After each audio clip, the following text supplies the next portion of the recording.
खा नोंपोक एशियादा भारत की नोंपोक ngam-khaida square kilometre 19,238 पाक चावल लमदम सिंगलोन मापन कोइन लानबन ओइन ngak senba मनिंग मखा तंबा निंगथौ पानबा लेबाक अमा ओइना तोमथिन nganदुना लेरंबा मणिपुर सना लेबाकने मथौना मरिंगजेन लेबा लेबी सा लांद थौब थौबी कयागी पोकनफम मणिपुर सना लेबाकने सोक लिशिंग अमग चनिपान मरिफुद्रा माथोय इंगद ब्रिटिश साम्राज्य बातन मणिपुर बु खुदुम चन्नबा लांदारकपा मतमदा मणिपुर की लानमी सिंगना मरैबाक मजातिबु कन्नबा खुदकन पांगल्लबा ब्रिटिश की मायोक्ता अकन बलांथेंग नखी ब्रिटिश साम्राज्य बात की मखुत्ता लान माइथीदुना मणिपुर ब्रिटिश न खुदुम चनखी यकनबा अमबु खुदुम चल्लबदी अमुक हन्न मंगक हाइगलक्तनबा नेथदुना थंबा प्रजा सिंबु ओट नैबा हाइबसे महौसाने ब्रिटिश नसु मणिपुर प्रजा म्याम की थवाई पुंसी पुमनमक सुपाई पाइसिंदुना खाराई खंगदना अवोक अथोम तौदुना ओट नैबा मतमने इम्फाल की मरुओइबा मफम सिंग लेकाई कयामरुम तांथोक्तुना पानगदौरिबा सरकार अदुगी शासन की खुदोंग चानबा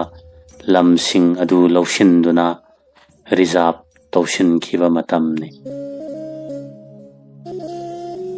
तांथोक्खिबा लेकाइसिंग अदुगी मनुंगदा हिजम लेकाइसु यावखिरमे हिजम लेकाइ लेरमलिबा मफम मसी Yaiskul police lane Manipur rifles colony मफम मसीने लेकाई हुपन तांथोक्लबदा मिपुम खुदिंगमक खाराई खंगदना लांजेन्नदुना चेन्नरबा पलेफम खंगद्रबा मतम अदुदा श्री हिजम इबुंगोहल सिंगना संजफम लौरिबा मफम मसी नंबुल मपाल पिसुम थोंग ओइनाम लेकाइदा लेबा सागई की मतोन श्री हिजम लोकनाथ सिंह की युमदने मफम मदुदा मतम खरा सैदांगदुना पुंसी लेनखिरमी श्री लोकनाथ सिंह लेबाकन मसक खंगबा अफावबा पुंग यैबा ओजाने श्री बुंगोहल महाकी लोइनबी श्रीमती चोंगथाम चनु थंबाल ngangbी देवी अनीना मतम मदुगी लेबाक खुनाई की सक्तमदा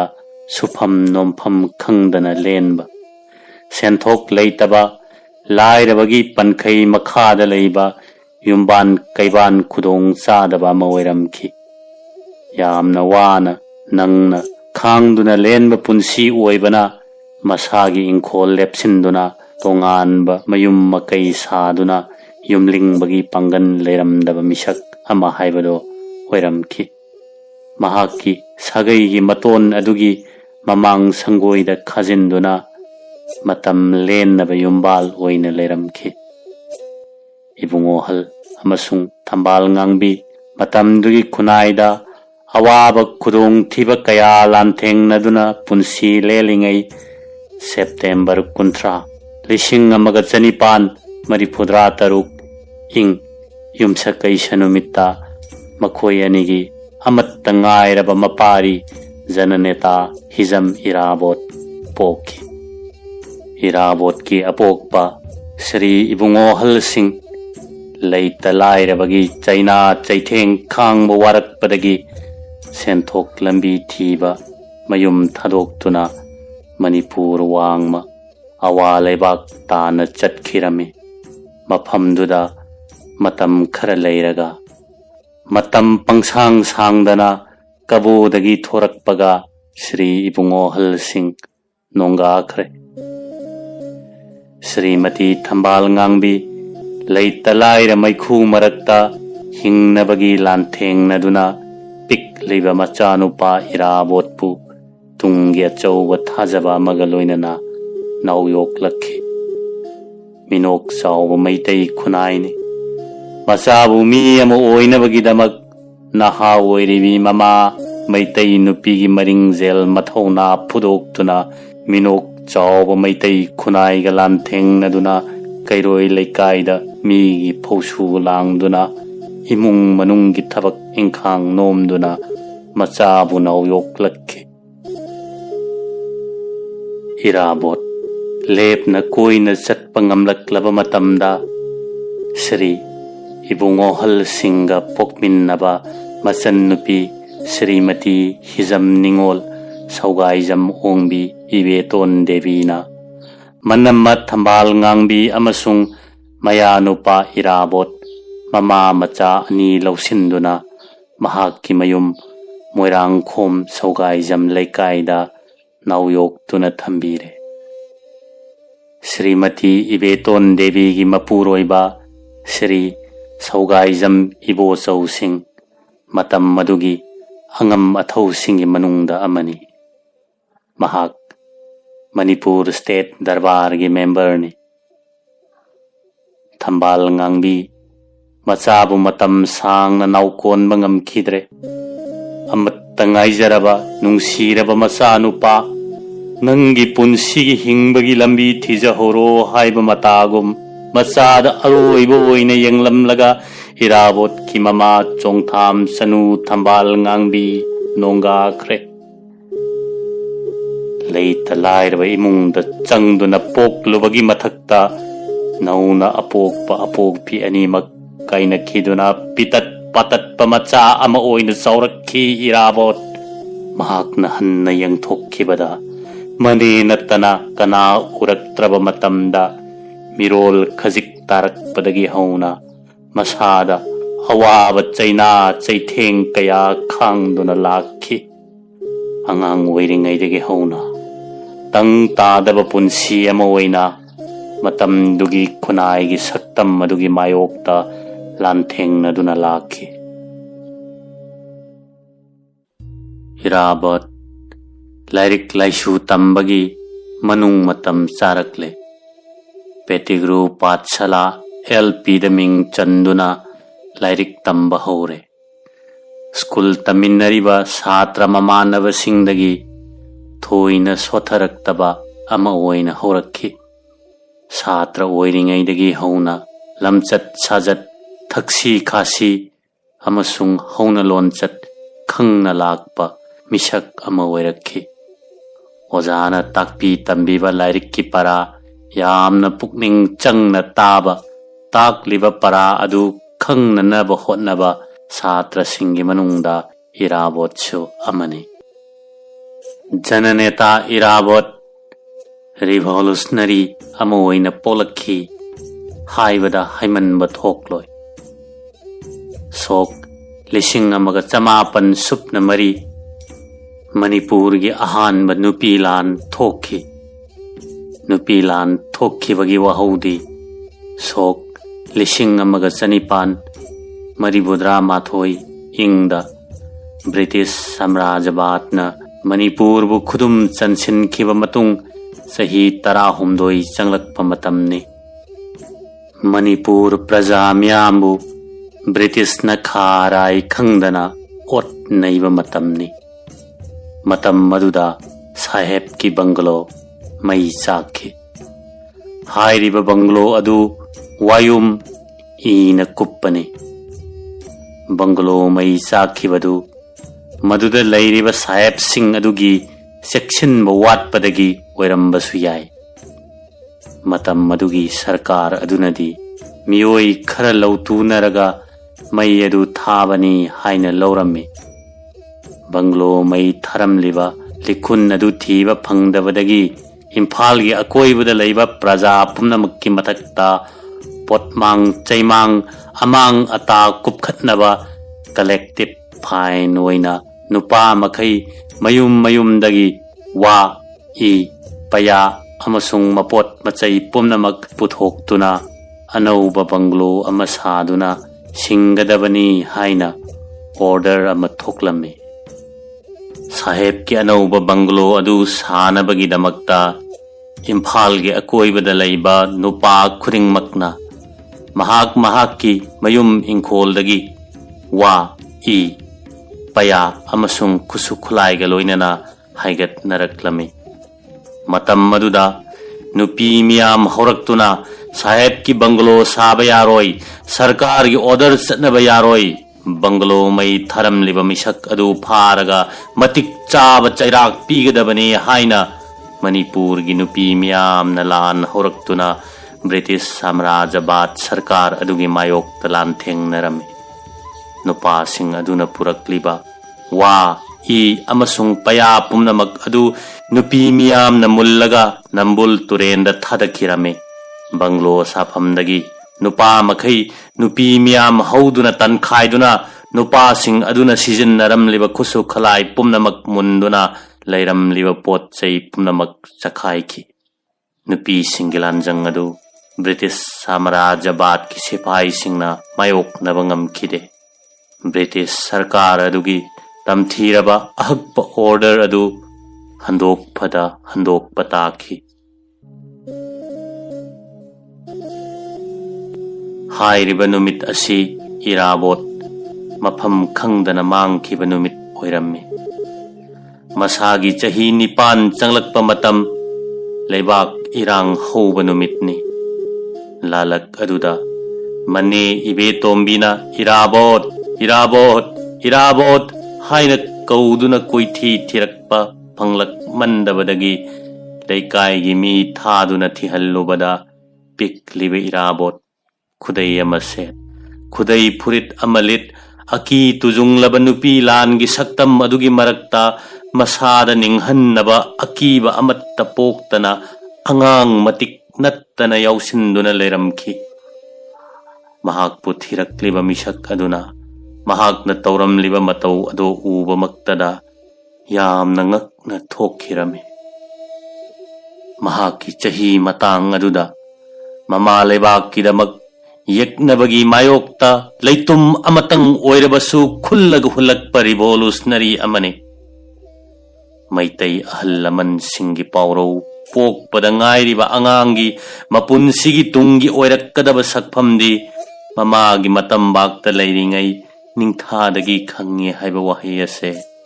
matam pumnamakta chumdunada leiragadaba wahini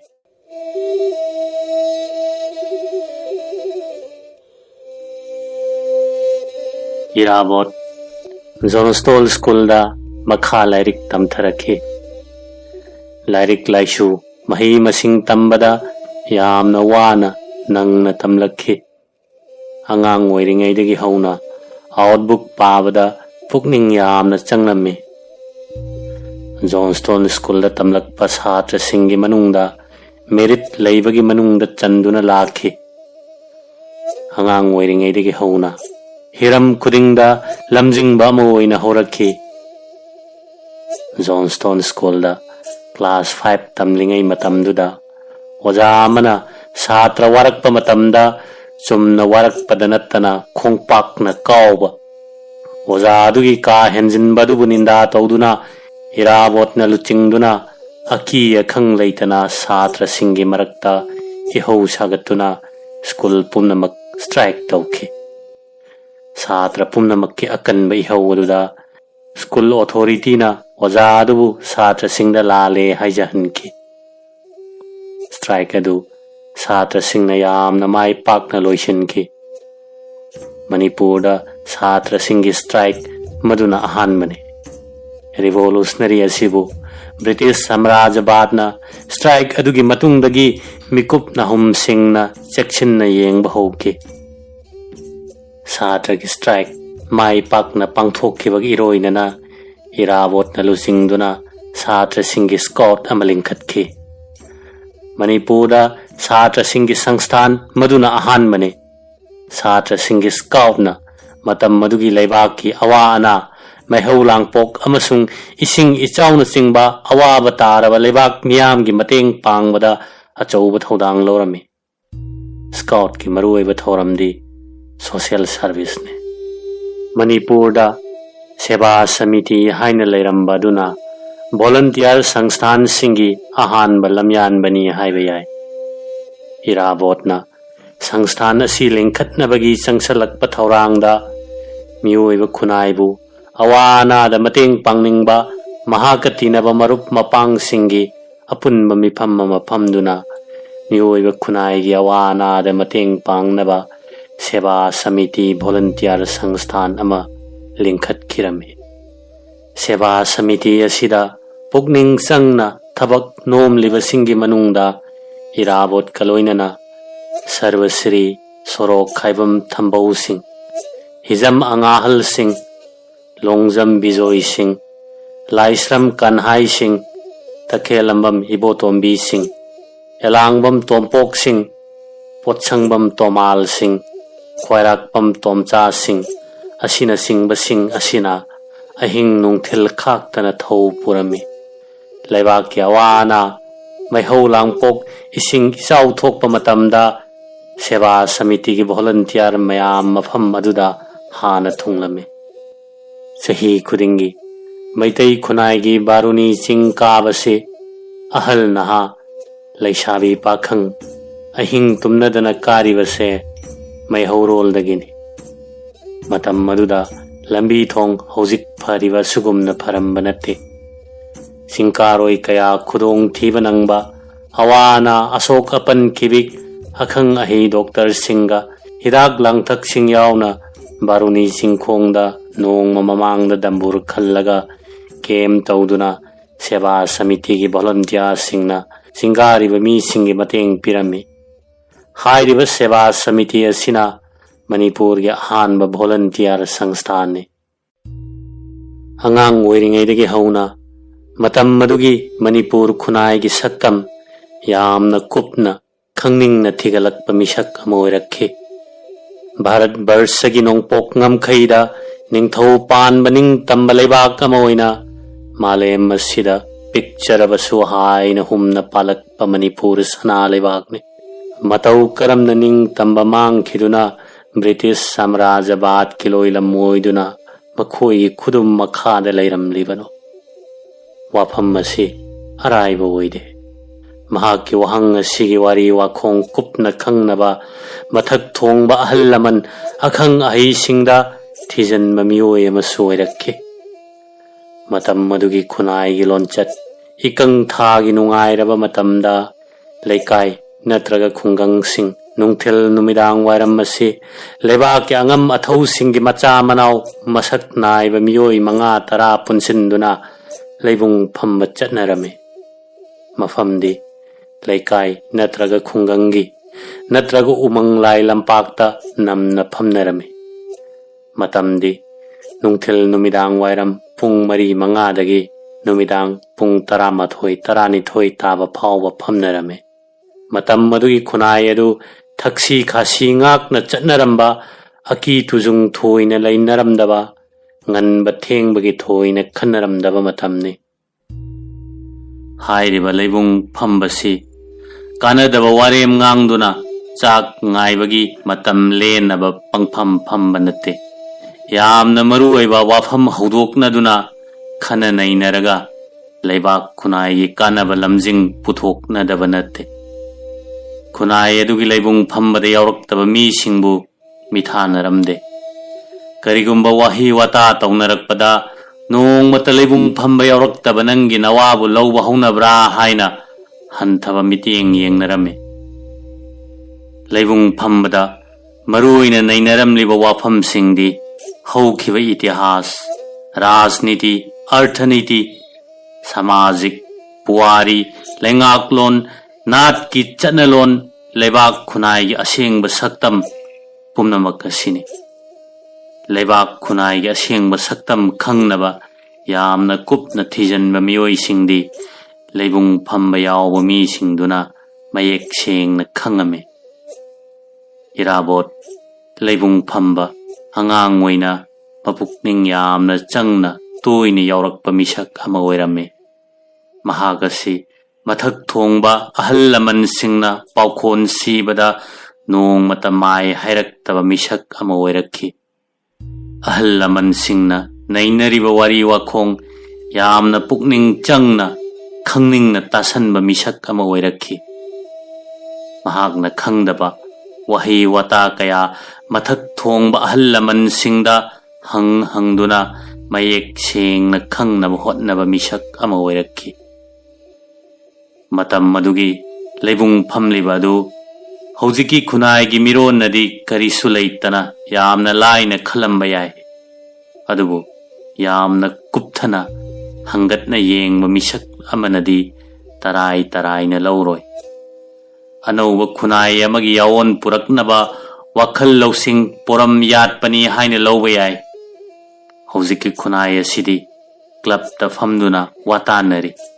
मतम मदुगी खुनाइदा युमफम लम लैतबना लमहांगदा फमदुना वातानबा असिदनी खेनरिबा हौजिकी मतमदा मालेमगी ई पाव खुदक खुदकता खंगबा ngambagi खुलाई मरांग कायना मांगदा थमदुना खनरिबनी अदुबु मतम मदुगी खुनाइददी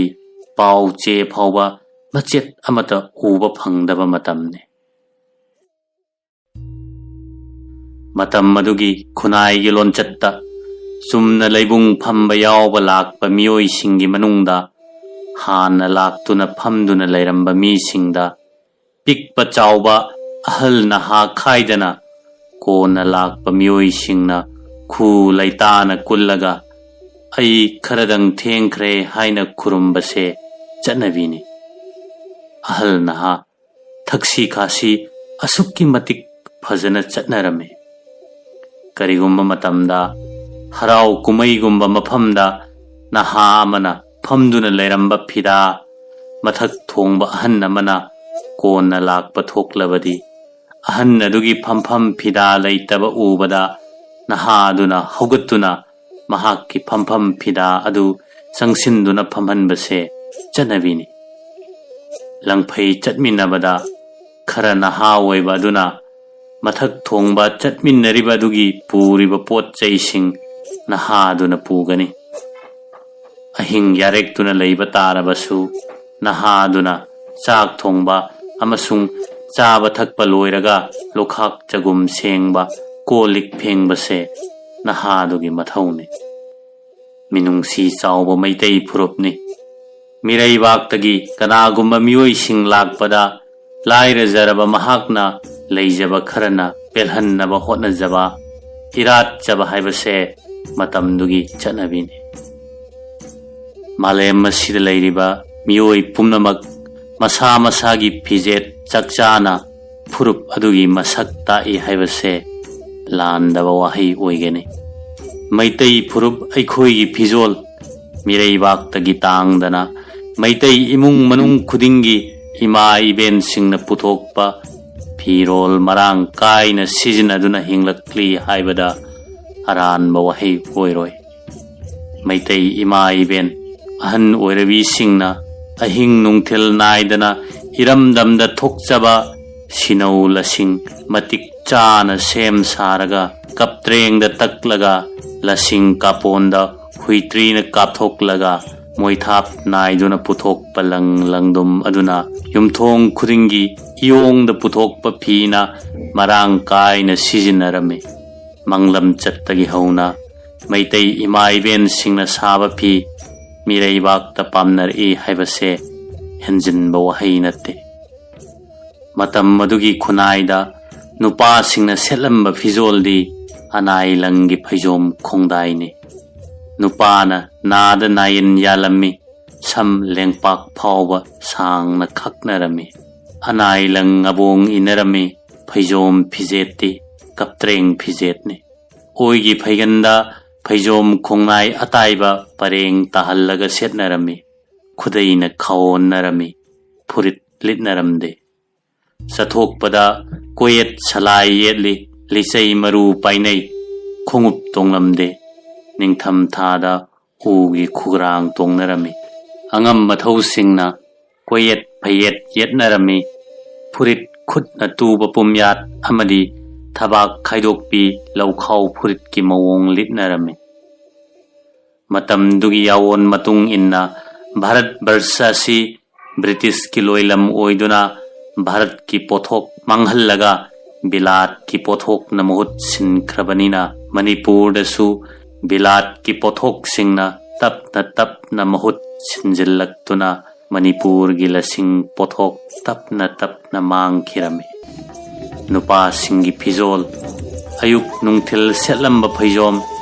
सोक लिसिंग अमगा समापन निफुनिथोइदा पृथ्वी की अनीसुबा लांजाउदा मणिपुर जापान थादखिबा अहानब बोम की मतुंगदुदगिदी मणिपुर की नुपा पुमनमक की फिजोल पुमहोंग होंगख्रे फैजोम की महुत्ता खोंग्राउन तपना महुत सिनख्रे अदुबु नाट की ओइबा थौरम सिंगददी फैजोमबु इकाई खुमनरी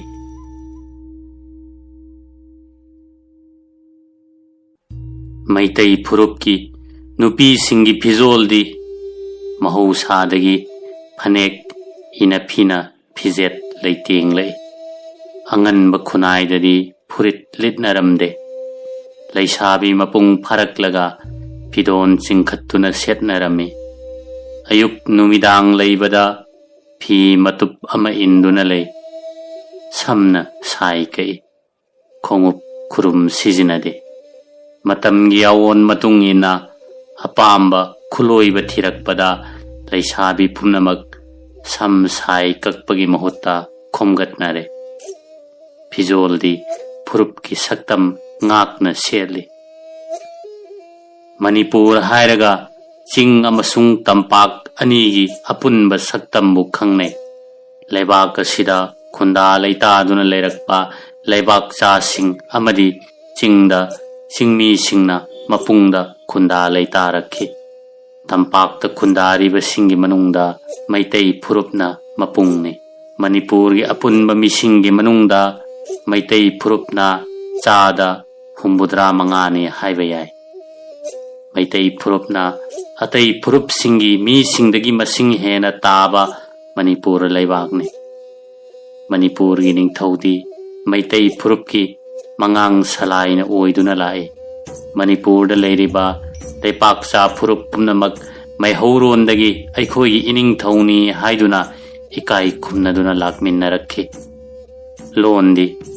मैतई लोनबु लेबाक असिगी मिंगी मतुंग इना मणिपुरी लोन हाइना खंगनरकले मणिपुर लेबाक असिदा लैरिबा लेबाक सा इखोई खुदिंगमकना मणिपुर लोन असि चटना लोन ओइना येतनबा लैतना लाकले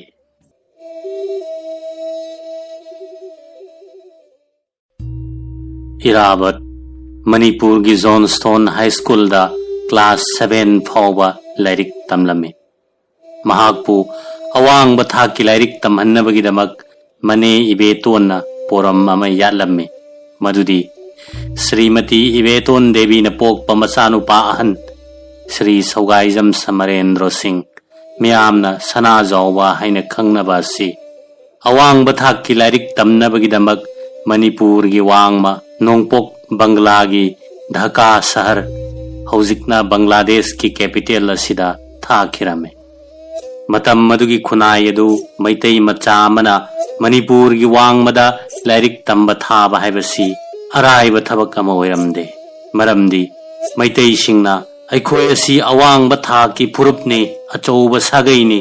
हिंदू वैष्णव धर्मदा दीक्षा लौबा मरमना यामना नापल अमगा लोइनना हिंगलमी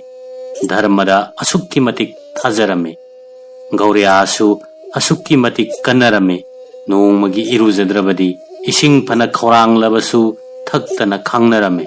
मैतई मचागी मनुंगदा फावबा सागै अचौ पिसक खाइदुना चामिन थकमिन्नरमदबा मतमने गौरिया चत्तबा धर्मगी लाइनिंग लंबी तिनदबा कनामता मैतई युम मांगोल कहलमदे मीगा असुक्की मतिक खेतनना यंगनरंबा मतम अमा ओइरमे श्री समरेंद्र सिंह मिरैबागता मैतई मचा कना उदबा मफम अमदा युम अमदा मरोम दोम लैदुना नोंगांबगा इरुजथोक्तुना फिसेंग होंगदुना इसिंग असेंगबा सोक्तुना मरनाई चाक थोंगदुना चारगा लुखाक चगुम सेंग कोलिक फेंगदुना लोइसिल्लगा लाइरिक तंबा हाइबसी अराइबा थबक अमा ओइरमदे मरम असिना महाक खुदोंग चादबा थबक थौरम खुदिंगमक मयुमदा खंगहलमे Masanupa wafam masigi matungina Srimati Ibetona Mayanupa Irabotpu Dhakada Mayamba Samarendra gi manakta thakinaba mapuroiba khanarami maram chaba wafamni mitop ama thabagi mahutta Irabot maram ani thokna kanare mahak ki awang ba thak ki lairik tambagi khudong sabasu phangjaba haibase Sri Ibo Chowbagi su apamba oiramki Irabot Dhakada Samarendro gi manakta thakre Brigos High School da ming chanduna lairik makha tamthaki Irabot Mayamba Samarendro ga machin manaw yum amada sakhum lingduna leiminare lairik taminnare machin manaw leiminnaba duda amuk haineruba tawdana sak ising thong thakpa kolik phengba phisu phijamna singba thabak pumnamak Irabotna mahakki mathaudangni haine lawi Irabot maram mokpa sak ising thong thakpa phisu phijam da haithoi ising thoiba masa nan ba mioi amoirakhi matam madugi khunai du hojikki khunai ga asukki matik khenare madudi hojikki khunai dadi hostel da leiriba mahiroi pumnamak apun ba chakhum amada sagai jat khaidana sak insang thong ba hiba mioi amana punna thongduna pumnamak ka chaminari matam madugi maitai khunai gi chana lonchat ki matung inadi iru zaraga piseng selaga chak thongi chak charam daida iru za thoga piseng selaga chai yum langphai khenaba leite masi hen phadabane mataw asumna manipur gi wangmada maitai masa singna mahi masing tamba chatpa sing pumnamak nat ki chanabi ngak pahaibase hen phadaba thabakni haine lorami Irabot Dhakada mahakpu manena lairik tamba thabasi machu makpa sanabu luptuna machu lokpa thophataba thang mathau sangbo ina thokirame Dhakada lairik tamduna leiringai matam maduda British macha sahib singna Bharat macha singbu yamna hanthaba mityengda yengbadu ubada mairi wangna chakpa maida ghi haijinbo ina thokki asukki matik mathuai chakki matam madu Bharat macha singna Bharat Barsha sibu ning tamhannabagi damak British Samrajabad Sarkar gi mathakta akan balal ho changlamba matamni Biplavi iho mayam adu urakpadagi mahakki pukningda lairik tambana maruiba thabakni haine laukhidre mahakki punsigi thoram pareng yatpa pumnamak Dhakada lairik tamduna leiringaida semba pumloi loikhrabra haiba wahang ama hangningi Dhakada leiringai matamda Bangla Laibaki Maraibak Ningba Biplavi Sing Unaduna Bharat Ningkha Tamagi Lanjangda Irabot Saruk Yarakkiba Misak ama oikebra Wahang asimasu thamningi Maramdi Ing sok lising amaga chamapan tara humdoidagi lising amaga chamapan tara manga phauba Dhakada leiringai matam asida lamdam madugi lamit tumit pumnamak matam manghandana khomjinba Koina chattuna laibak adugi ngangnariba lon chana lon chat pijet chaksa yumban kaiban amadi pak chana marup mapang khangnaduna amana amabu tengbang nabagi thoram yatpa Irabot ki maruiba thabak oiramki Irabot Dhakada Samarendra ga loinana machin manaw lairik tamduna leiminnabadu wakhan chawna khenarakhi maramdi Samarendrona lairik tambagi wakhalda pukning changlammi Irabotna Rajniti da pukning luplami Masin manaw ani si wakal si khaga wanga chatnare Irabot mikha ponduna hingadabagi saruppudi nong matang oirabasu ningkha tamna hinglamlaga si khiban hena phai haina khalame maram maduna mahagna yatpa thoram parengi maruaibadi British Samrajabad ke mayok talan thengnaduna maraibak majati bu maning tamhanbani Ing sok lising amaga chamapan tara mangada Irabot Dhakadagi mangkhirami leiminnariba mayambada karigumba wahi amata hairamba taklamba tawdana satkhirami mayamba Samarendra chumna machat thoki machat thok thoina thiruba tawdana leirakhi humni marini chupna halaktrabada mayambana Irabot aingonda karimatta hairamdana amadi khanghallamdana mafam khangdana chatkhre mahak mayumda yoraklabra haina ꯌꯨꯝꯗ ꯆꯤꯊꯤ ꯏꯗꯨꯅ ꯍꯪꯂꯛꯈꯤ꯫ ꯏꯔꯥꯕꯣꯠꯀꯤ ꯃꯔꯨꯑꯣꯏꯕ ꯊꯕꯛ ꯊꯧꯔꯝ ꯄꯔꯦꯡꯗꯤ ꯃꯅꯤꯄꯨꯔꯒꯤ ꯋꯥꯡꯃꯗ ꯈꯨꯟꯗꯥ ꯂꯩꯇꯥꯗꯨꯅ ꯂꯩꯔꯤꯕ ꯃꯩꯇꯩ ꯃꯆꯥꯁꯤꯡꯒꯤ ꯄꯨꯝꯅꯃꯛ ꯈꯨꯟꯊꯥꯡ ꯌꯩꯅ ꯆꯪꯗꯨꯅ ꯃꯥꯂꯦꯝ ꯑꯁꯤꯗ ꯃꯩꯇꯩ ꯄꯨꯝꯅꯃꯛꯀꯤ ꯈꯣꯡꯒꯨꯜ ꯂꯤꯕꯅ ꯃꯍꯥꯛꯀꯤ ꯊꯕꯛꯀꯤ ꯊꯧꯔꯝ ꯄꯔꯦꯡ ꯑꯣꯏꯔꯝꯈꯤ꯫ ꯕꯪꯒ꯭ꯂꯥ ꯂꯩꯕꯥꯛ, ꯇ꯭ꯔꯤꯄꯨꯔꯥ, ꯀꯁꯥꯔ, ꯑꯁꯥꯝꯅꯆꯤꯡꯕꯁꯤꯗ ꯈꯨꯟꯗꯥ ꯂꯩꯇꯥꯗꯨꯅ ꯂꯩꯔꯤꯕ ꯃꯩꯇꯩꯁꯤꯡꯒꯤ ꯌꯨꯝꯕꯥꯟ ꯀꯩꯕꯥꯟ ꯍꯤꯡꯗꯨꯅ ꯂꯩꯔꯤꯕ ꯈꯨꯠꯍꯤꯡ ꯃꯍꯤꯡ ꯄꯨꯝꯅꯃꯛ ꯀꯨꯞꯅ ꯊꯤꯖꯤꯟ ꯈꯣꯠꯆꯤꯜꯂꯝꯈꯤ꯫ ꯙꯥꯀꯥꯗꯒꯤ ꯈꯣꯡꯁꯥꯜꯂꯛꯄ ꯊꯥ 4ꯔꯣꯝꯒꯤ ꯃꯇꯨꯡꯗ ꯏꯔꯥꯕꯣꯠ ꯃꯅꯤꯄꯨꯔꯗ ꯌꯧꯔꯛꯈꯤ꯫ ꯁꯣꯛ 1915ꯗ ꯙꯥꯀꯥꯗ ꯂꯥꯏꯔꯤꯛ ꯇꯝꯂꯝꯕꯗꯒꯤ ꯇꯣꯛꯇꯨꯅ ꯃꯐꯝ ꯈꯪꯗꯅ ꯊा 4ꯔꯣꯝ ꯃꯥꯡꯂꯨꯔꯕ ꯃꯇꯨꯡꯗ ꯃꯅꯤꯄꯨꯔꯗ ꯌꯧꯔꯛꯂꯕꯗ ꯃꯍꯥꯛ ꯃꯅꯦꯒꯤ ꯌꯨꯝ ꯁꯧꯒꯥꯏꯖꯝꯗ ꯆꯪꯗ꯭ꯔꯦ꯫ ꯁ꯭ꯔꯤ ꯃꯥꯏꯕꯝ ꯁꯝꯗꯦꯟ ꯁꯤꯡꯒꯤ ꯋꯥꯡꯈꯩ ꯅꯤꯡꯊꯦꯝ ꯄꯨꯈ꯭ꯔꯤ ꯃꯄꯥꯟꯒꯤ ꯃꯌꯨꯝꯗ ꯆꯪꯖꯐꯝ ꯂꯧꯗꯨꯅ ꯂꯩꯔꯝꯈꯤ꯫ ꯃꯍꯥꯛꯅ ꯀꯔꯤꯒꯤꯗꯃꯛꯇ ꯃꯅꯦꯒꯤ ꯃꯌꯨꯝꯗ ꯆꯪꯗꯨꯅ ꯂꯩꯇ꯭ꯔꯤꯕꯅꯣ? ꯃꯅꯦꯅ ꯃꯍꯥꯛꯄꯨ ꯃꯤꯔꯥꯏꯅ ꯇꯧꯗꯦ꯫ ꯃꯍꯥꯛꯅ ꯍꯦꯛ ꯄꯣꯛꯆꯕ ꯃꯆꯥꯒ ꯀꯔꯤꯃꯠꯇ ꯃꯤꯠꯌꯦꯡ ꯈꯦꯟꯅꯅ ꯌꯦꯡꯗꯦ꯫ ꯃꯅꯦꯅ ꯃꯍꯥꯛꯄꯨ ꯑꯋꯥꯡꯕ ꯊꯥꯛꯀꯤ ꯃꯍꯩ ꯃꯁꯤꯡ ꯂꯥꯏꯔꯤꯛ ꯇꯝꯍꯟꯗꯨꯅ ꯙꯥꯀꯥꯗ ꯁꯦꯜ ꯇꯤꯡꯅ ꯊꯥꯔꯤ꯫ ꯅꯨꯡꯁꯤꯅ ꯇꯧꯖꯕ ꯃꯌꯥꯅꯤꯄꯥꯅꯤ꯫ ꯃꯍꯥꯛꯅ ꯀꯔꯤ ꯄꯦꯟꯗꯕ ꯂꯩꯗꯨꯅ ꯃꯅꯦꯒꯤ ꯌꯨꯝꯗ ꯆꯪꯗ꯭ꯔꯤꯕꯅꯣ? ꯄꯥꯎꯈꯨꯝ ꯋꯥꯔꯕ ꯋꯥꯍꯪꯅꯤ꯫ ꯕꯤꯄ꯭ꯂꯕꯤ ꯑꯁꯤꯅ ꯙꯥꯀꯥꯗ ꯂꯥꯏꯔꯤꯛ ꯇꯝꯗꯨꯅ ꯂꯩꯔꯤꯉꯩ ꯃꯍꯥꯛꯀꯤ ꯄꯨꯟꯁꯤꯒꯤ ꯇꯧꯒꯗꯕ ꯊꯕꯛ ꯊꯧꯔꯝ, ꯆꯠꯀꯗꯕ ꯔꯥꯖꯅꯤꯇꯤꯒꯤ ꯂꯝꯕꯤ, ꯈꯨꯟꯅꯥꯏꯒꯤ ꯑꯅꯧꯕ ꯌꯥꯑꯣꯜ ꯑꯔꯣꯏꯕꯤ ꯑꯣꯏꯅ ꯌꯥꯠꯇꯨꯅ ꯁꯦꯝꯈꯤꯕ ꯄꯔꯤꯡꯗ ꯃꯅꯦꯒꯤꯗ ꯂꯩꯔꯕꯗꯤ ꯄꯥꯡꯊꯣꯛꯄꯗ ꯑꯄꯟꯕ ꯊꯣꯛꯀꯅꯤ ꯍꯥꯏꯅ ꯈꯟꯕꯗꯒꯤ ꯑꯣꯏꯒꯅꯤ ꯍꯥꯏꯕ ꯑꯔꯥꯟꯕ ꯑꯣꯏꯔꯣꯏ꯫ ꯃꯔꯝꯗꯤ ꯃꯅꯦꯒꯤ ꯃꯄꯨꯔꯣꯏꯕ ꯃꯍꯥꯛꯀꯤ ꯃꯥꯝꯃ ꯏꯕꯨꯡꯉꯣ ꯃꯇꯝ ꯑꯗꯨꯒꯤ ꯂꯩꯕꯥꯛꯀꯤ ꯑꯉꯝ ꯃꯊꯧꯅꯤ꯫ ꯃꯍꯥꯛꯀꯤ ꯃꯥꯝꯃ ꯏꯕꯨꯡꯉꯣ ꯁ꯭ꯔꯤ ꯁꯧꯒꯥꯏꯖꯝ ꯏꯕꯣꯆꯧ ꯁꯤꯡ ꯃꯇꯝ ꯑꯗꯨꯗ ꯃꯅꯤꯄꯨꯔ ꯁ꯭ꯇꯦꯠ ꯗꯔꯕꯥꯔ ꯃꯦꯝꯕꯔꯅꯤ꯫ ꯕꯤꯄ꯭ꯂꯕꯤ ꯃꯍꯥꯛꯇꯤ ꯃꯔꯩꯕꯥꯛ ꯃꯖꯥꯇꯤꯒꯤꯗꯃꯛ ꯃꯍꯥꯛꯀꯤ ꯋꯥꯁꯛ ꯑꯃꯒ ꯂꯣꯏꯅꯅ ꯀꯠꯊꯣꯛꯇꯨꯅ ꯕꯤꯄ꯭ꯂꯕꯤ ꯑꯃꯒꯤ ꯋꯥꯈꯜꯂꯣꯟ ꯊꯧꯔꯝ ꯄꯔꯦꯡ ꯌꯥꯠꯇꯨꯅ ꯆꯪꯁꯤꯟꯕ ꯍꯧꯔꯛꯂꯕꯅꯤ꯫ ꯁꯔꯀꯥꯔꯒꯤ ꯃꯥꯌꯣꯛꯇ ꯂꯥꯟꯊꯦꯡꯅꯅꯕꯒꯤꯗꯃꯛ ꯂꯝꯕꯤ ꯌꯥꯠꯇꯨꯅ ꯆꯪꯁꯤꯜꯂꯛꯄ ꯃꯍꯥꯛꯀꯤ ꯄꯨꯟꯁꯤ ꯂꯝꯕꯤꯗ ꯑꯊꯤꯡꯕ ꯀꯌꯥ ꯂꯥꯛꯀꯅꯤ ꯈꯟꯗꯨꯅ ꯃꯅꯦꯒꯤ ꯃꯅꯥꯛꯇ ꯆꯪꯗꯨꯅ ꯃꯅꯦꯗ ꯑꯃꯨꯛ ꯌꯦꯠꯁꯤꯟꯗꯨꯅ ꯑꯋꯥꯕ ꯄꯤꯅꯤꯡꯗꯕ ꯑꯣꯏꯒꯅꯤ ꯍꯥꯏꯕꯗ ꯑꯔꯥꯟꯕ ꯑꯣꯏꯔꯣꯏ꯫ ꯃꯔꯝ ꯑꯁꯤꯅ ꯏꯔꯥꯕꯣꯠ ꯁ꯭ꯔꯤ ꯁꯝꯗꯦꯟ ꯁꯤꯡꯒꯤ ꯌꯨꯝꯗ ꯆꯪꯖꯐꯝ ꯂꯧꯗꯨꯅ ꯂꯩꯈꯤꯕ ꯑꯣꯏꯒꯅꯤ꯫ ꯃꯅꯤꯄꯨꯔꯒꯤ ꯏꯖꯨꯀꯦꯁꯅꯤꯁꯁꯤꯡꯒꯤ ꯄꯨꯋꯥꯔꯤꯗ ꯑꯍꯥꯟꯕ ꯂꯃꯥꯏ ꯍꯥꯡꯗꯣꯛꯈꯤꯕ ꯃꯤꯁꯛ ꯃꯅꯤꯄꯨꯔ ꯃꯆꯥꯁꯤꯡꯒꯤ ꯃꯅꯨꯡꯗ ꯁ꯭ꯔꯤ ꯁꯧꯒꯥꯏꯖꯝ ꯁꯃꯔꯦꯟꯗ꯭ꯔꯣ ꯁꯤꯡꯁꯨ ꯑꯃꯅꯤ꯫ ꯃꯩꯇꯩ ꯃꯆꯥꯅ ꯃꯄꯥꯟꯗ ꯂꯩꯗꯨꯅ ꯂꯥꯏꯔꯤꯛ ꯇꯝꯕꯒꯤ ꯆꯩꯅꯥ ꯆꯩꯊꯦꯡ, ꯅꯥꯠꯀꯤ ꯆꯠꯅ ꯂꯣꯟꯆꯠ ꯉꯥꯛꯅ ꯑꯋꯥꯕ ꯀꯌꯥ ꯃꯥꯌꯣꯛꯅꯗꯨꯅ ꯂꯥꯟꯊꯦꯡꯅꯔꯒ ꯇꯝꯕ ꯃꯍꯩꯅꯤ꯫ ꯁꯃꯔꯦꯟꯗ꯭ꯔꯣ ꯏꯪ ꯁꯣꯛ 1910ꯗ BA ꯄꯥꯁ ꯇꯧꯈꯤ꯫ ꯃꯍꯥꯛ ꯏꯪ ꯁꯣꯛ 1934ꯒꯤ ꯖꯨꯂꯥꯏ ꯇꯥꯔꯤꯛ 1ꯗ ꯄꯣꯛꯈꯤ꯫ ꯃꯇꯝ ꯑꯗꯨꯗ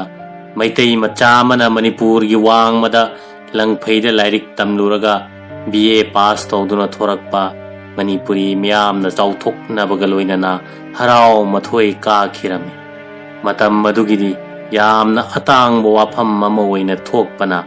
ꯁ꯭ꯔꯤ ꯁꯤꯔꯖꯨꯠ ꯃꯅꯤꯄꯨꯔꯦꯁ꯭ꯋꯔ ꯃꯍꯥꯔꯥꯖꯇ ꯍꯪꯒꯠꯂꯨꯕꯗ ꯁ꯭ꯔꯤꯖꯨꯠꯅ ꯁꯅꯥ ꯄꯨꯛꯅꯤꯡ ꯄꯦꯟꯕꯤꯔꯗꯨꯅ ꯑꯋꯥꯡ ꯁꯦꯛꯃꯥꯏ ꯐꯥꯎꯕ ꯕꯦꯟ ꯄꯥꯔꯇꯤ ꯊꯥꯗꯨꯅ ꯁ꯭ꯔꯤ ꯁꯃꯔꯦꯟꯗ꯭ꯔ ꯁꯤꯡꯕꯨ ꯄꯣꯛꯍꯟꯈꯤ꯫ ꯁ꯭ꯔꯤ ꯏꯕꯦꯇꯣꯟ ꯗꯦꯕꯤꯅ ꯃꯆꯥꯅꯨꯄꯥ ꯑꯍꯜꯒꯨꯝꯅ ꯃꯍꯥꯛꯀꯤ ꯅꯨꯡꯁꯤꯖꯔꯕ ꯃꯕꯨꯡ ꯑꯍꯜꯅ ꯄꯣꯛꯆꯕ ꯃꯔꯥꯏꯕꯛ ꯊꯤꯔꯕ ꯃꯌꯥꯅꯨꯄꯥ ꯏꯔꯥꯕꯣꯠꯄꯨꯁꯨ BA ꯑꯣꯏꯍꯟꯅꯤꯡꯖꯔꯝꯕꯅꯤ꯫ ꯑꯗꯨꯕꯨ ꯕꯤꯄ꯭ꯂꯕꯤ ꯃꯍꯥꯛꯇꯤ ꯃꯅꯦꯒꯤ ꯋꯥꯈꯜꯒꯤ ꯋꯥꯡꯃꯗ ꯆꯠꯈ꯭ꯔꯦ꯫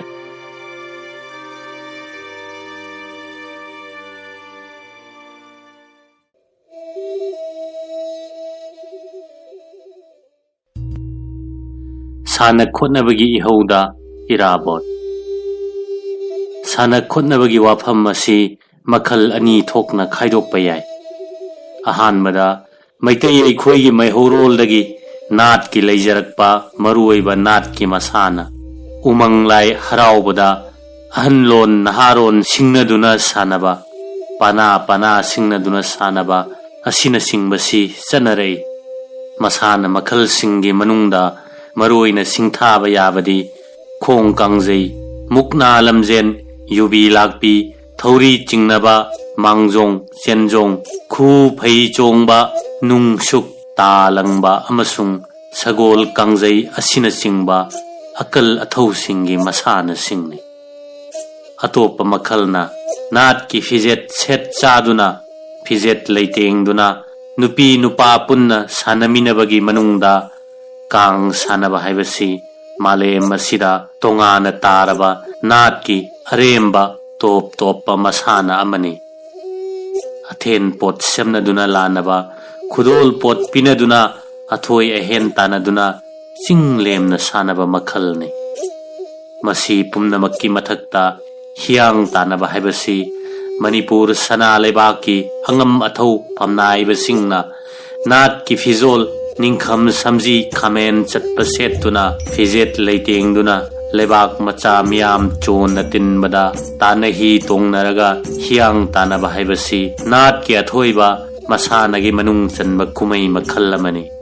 ꯃꯩꯇꯩ ꯑꯍꯜ ꯂꯃꯟꯁꯤꯡꯒꯤ ꯋꯥꯍꯩꯗ ꯍꯤꯌꯥꯡ ꯀꯨꯝꯍꯩꯒꯨꯝꯕꯅꯤ ꯍꯥꯏꯅꯔꯤꯕꯅꯤ꯫ ꯏꯔꯥꯕꯣꯠ ꯅꯥꯠꯀꯤ ꯃꯁꯥꯟꯅ ꯃꯈꯜꯁꯤꯡ ꯑꯁꯤ ꯌꯥꯝꯅ ꯋꯥꯡꯅ ꯊꯥꯡꯒꯠꯇꯨꯅ ꯌꯣꯛꯈꯠꯂꯝꯕ ꯃꯤꯁꯛ ꯑꯃꯅꯤ ꯍꯥꯏꯕꯗ ꯂꯥꯜꯂꯣꯏ꯫ ꯃꯩꯇꯩ ꯅꯥꯠꯀꯤ ꯃꯁꯥꯟꯅ ꯃꯈꯜꯁꯤꯡꯒꯤ ꯃꯅꯨꯡꯗ ꯃꯍꯥꯛꯅ ꯈ꯭ꯋꯥꯏꯗꯒꯤ ꯄꯥꯝꯖꯕ ꯄꯨꯛꯅꯤꯡ ꯆꯪꯅ ꯁꯥꯟꯅꯕꯁꯤ ꯈꯣꯡ ꯀꯥꯡꯖꯩ ꯑꯃꯁꯨꯡ ꯀꯥꯡ ꯍꯥꯏꯕꯁꯤꯅꯤ꯫ ꯈꯣꯡ ꯀꯥꯡꯖꯩ ꯑꯃꯁꯨꯡ ꯀꯥꯡ ꯃꯈꯜ ꯑꯅꯤ ꯑꯁꯤꯒꯤ ꯃꯁꯛ ꯅꯥꯏꯕ ꯑꯐꯕ ꯁꯥꯟꯅꯔꯣꯏꯅꯤ ꯍꯥꯏꯅ ꯁꯤꯡꯊꯥꯅꯩ꯫ ꯅꯣꯡꯃ ꯀꯣꯅꯨꯡ ꯃꯅꯨꯡꯒꯤ ꯀꯥꯡꯖꯩꯕꯨꯡꯗ ꯑꯍꯟꯂꯣꯟ ꯅꯍꯥꯔꯣꯟ ꯁꯤꯡꯅꯗꯨꯅ ꯀꯥꯡꯖꯩ ꯁꯥꯟꯅꯩ꯫ ꯁ꯭ꯔꯤꯖꯨꯛꯇ ꯃꯅꯤꯄꯨꯔꯦꯁꯣꯔ ꯃꯍꯥꯔꯥꯖ ꯁꯥꯔ ꯆꯨꯔꯆꯥꯟ ꯁꯤꯡ KCSIC ꯀꯥꯡꯖꯩꯕꯨꯡꯗ ꯂꯦꯡꯊꯣꯛꯇꯨꯅ ꯀꯥꯡꯖꯩ ꯁꯥꯟꯅꯕꯗꯨ ꯃꯤꯠꯌꯦꯡ ꯇꯥꯕꯤꯈꯤ꯫ ꯀꯥꯡꯖꯩ ꯈꯨꯠ ꯑꯅꯤꯒꯤ ꯃꯅꯨꯡꯗ ꯅꯍꯥꯔꯣꯜ ꯀꯥꯡꯖꯩ ꯈꯨꯠꯇ ꯏꯔꯥꯕꯣꯠ ꯑꯃꯁꯨꯡ ꯃꯥꯏꯕꯝ ꯏꯕꯣꯇꯣꯟꯁꯤꯡ ꯑꯅꯤ ꯃꯤꯆꯪ ꯑꯣꯏꯃꯤꯟꯅꯩ꯫ ꯑꯍꯟꯂꯣꯟꯒꯤ ꯃꯅꯨꯡꯗꯒꯤ ꯁꯥꯟꯅꯔꯣꯏ ꯑꯃꯅ ꯃꯔꯝ ꯆꯥꯗꯅ ꯏꯔꯥꯕꯣꯠꯄꯨ ꯐꯨꯈꯤ꯫ ꯏꯔꯥꯕꯣꯠ ꯃꯁꯥꯗ ꯐꯨꯔꯛꯂꯤꯕꯗꯨ ꯀꯔꯤꯃꯠꯇ ꯊꯧꯋꯥ ꯁꯥꯗꯅ ꯁꯥꯟꯅꯔꯤꯕꯗꯨꯗ ꯄꯨꯛꯅꯤꯡ ꯆꯪꯅ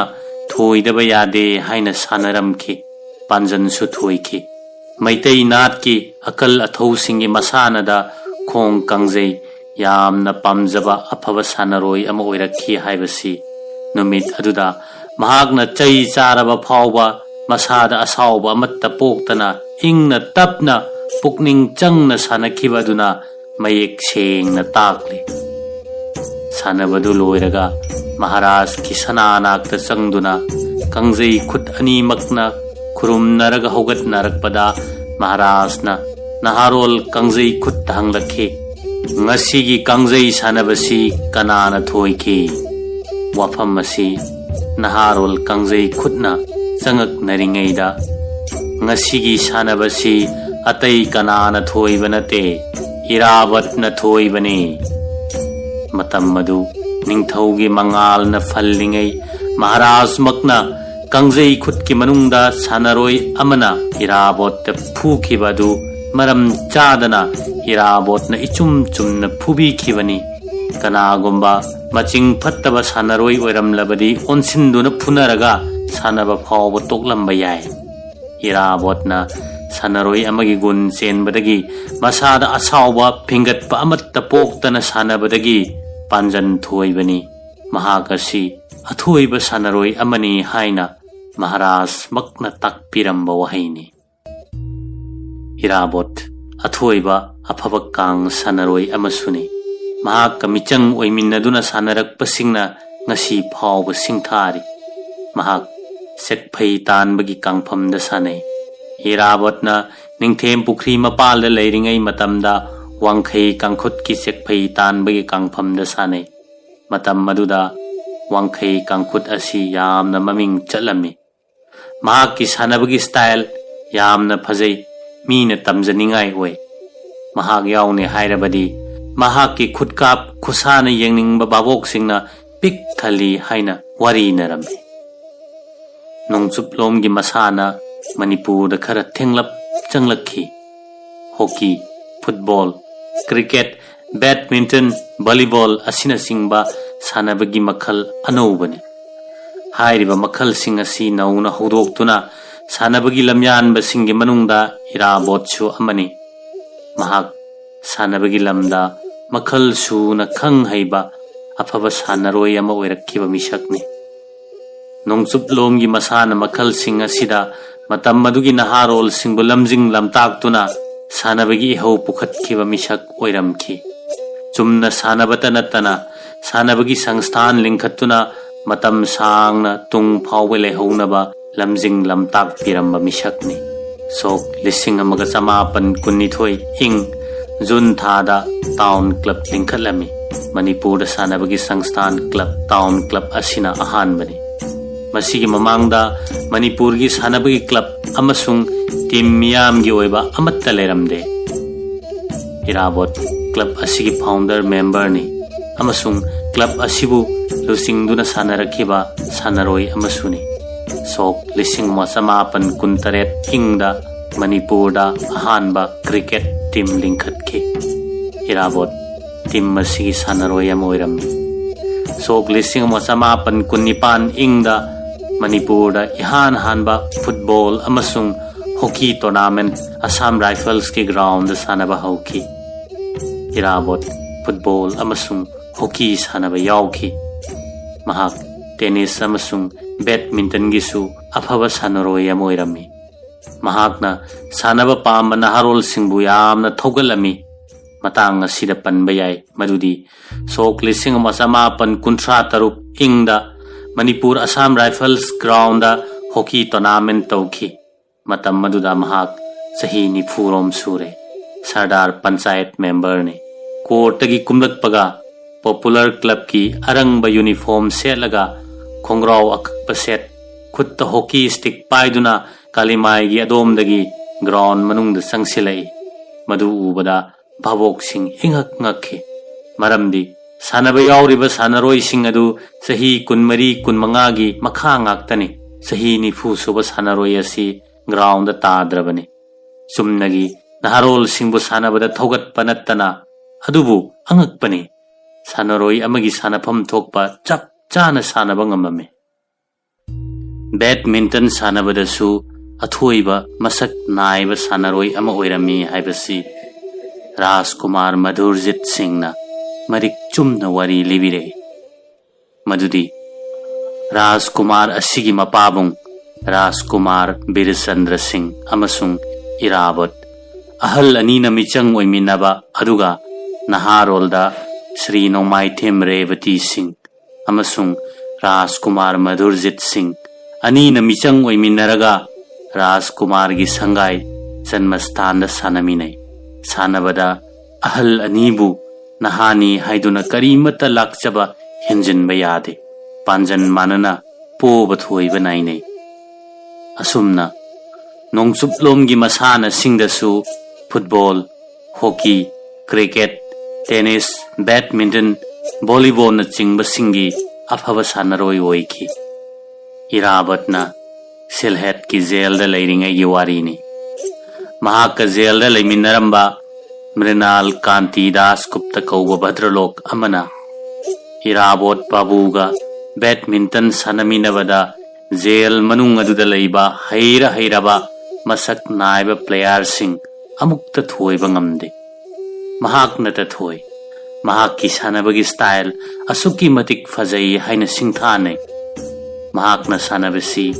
जेल स्टाफ ता लैरिबा पुम्नमकना थागत्तबा अमत्ता याउदे। महाक सानबदा नतना रैकेट की ग्रिट तिंगबदा ओंथोकना हैख्रे। अयामबना कुमै ओइना यंगनै। आर्ट अमसुंग कल्चर की मितियेंगदा इराबत मणिपुर हाइबा सना लेबाक असि चिंगलोन मापन कोइसिनदुना लैबा लंबी थोंगी खुदोंग सादबा कया लैबा मफमने। मालेम असिगी मफम मतैगा ई पाउ चथोक चसिंदा अवाबा कया मायोकनरमलबसु कल्चर की मितियेंगददी नाट की सुहुरब जगोई इसै अमदी हराव कुमै कयादा पुकनिंग चंगजबा लमदमने। मतम की खोंगसत होंगलकपगी मतुंगिना भारत वर्षदा नोंगचुपकी कल्चर इथिन चंगलखिबसी इंग सोक लिसिंग अमगा 1783 कोलकाता स्टेज सेमदुना नोंगचुपलोंगी थिएटर की मवोंग सानबा होरक्खिबदगिनी अदुबु मणिपुर ददी इहान हानबा ओइना मसिगी मवोंग मानना इंग सोक लिसिंग अमगा 1952 अनीदा महाराज सुरसान सिंह KCSI CBE ना प्रभास मिलन कोवलीरामा बंगला लोंद सानहनखी मतुंगदा इंग सोक लिसिंग अमगा 1954 बाबूपरादा मणिपुर फ्रेंड्स ड्रामाटिक यूनियन हाइब हॉल असी बेंगोली भद्रलोक कयाना कन्न होटनदुना साखिबनी हाइब हॉल असिदा बंगला लोंदा लीला पुंब सानरंबदु मैतई मचा कयाना लीला अयाम्बदा पार्ट लौई मसिदा यावरिबा मरुओइबा मैतई मचा सिंगदी सर्वश्री हिजम इरावत सिंह सिंखाम मयूरध्वज सिंह राजकुमार बीरचंद्र सिंह नोंमाइथेम थानेल सिंह अमसुंग डॉक्टर लाइश्रम क्रांति सिंह ने मखोय असि सुमनगी पार्ट मचा मचादा कुंबनते मपुंग ओइबा पार्ट सिंह द कुम्मी मसिना ताकले इरावत नहा ओइरिंगैदगी हौना ड्रामा पामजबा अमदी ड्रामा हैबा मिसक अमदुम ओइरक्ले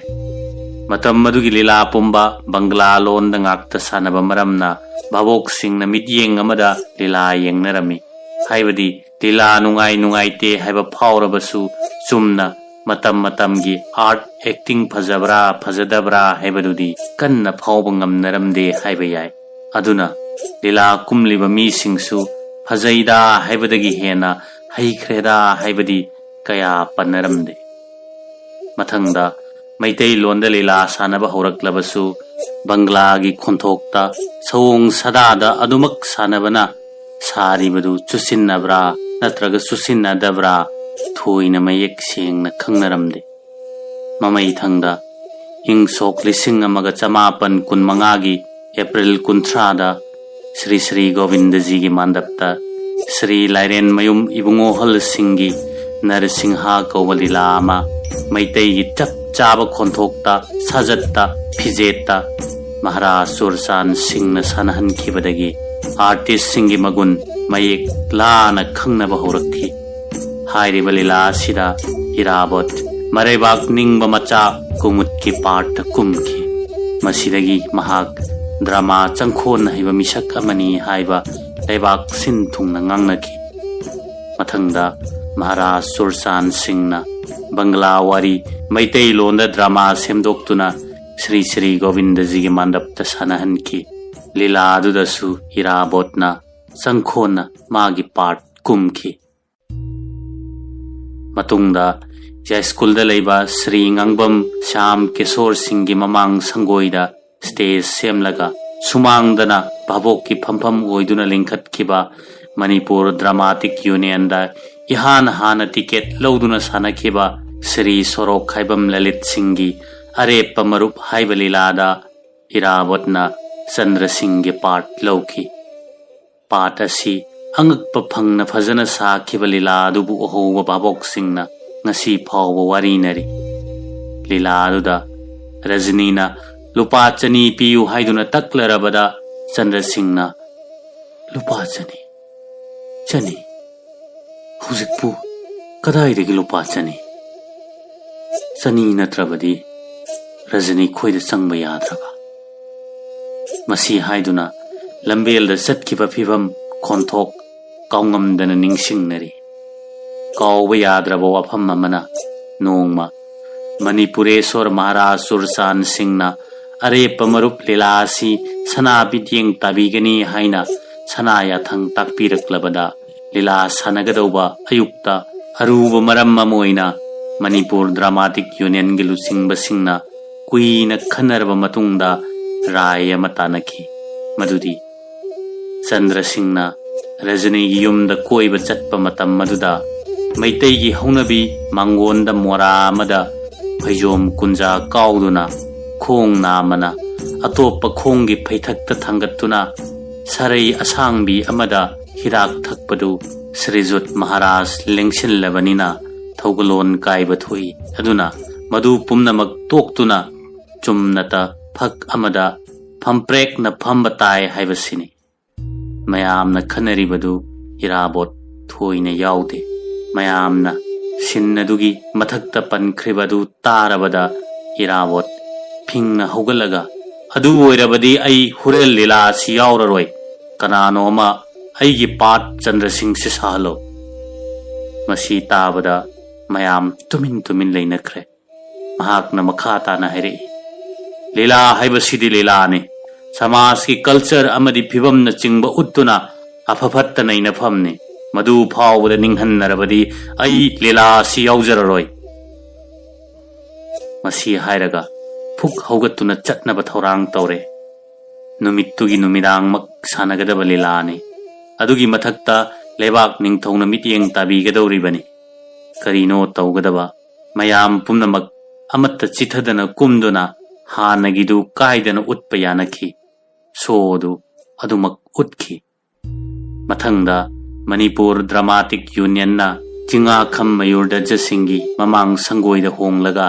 देवला देवी लीला सानखी देवला देवी लीलादा इरावतना बलदेव की पार्ट लौखी पार्ट असिसु अचुंब पांबा मरैबाक निंगबगी पार्ट ने सकनगा फजबगा अजमेरी कोयेत येतुना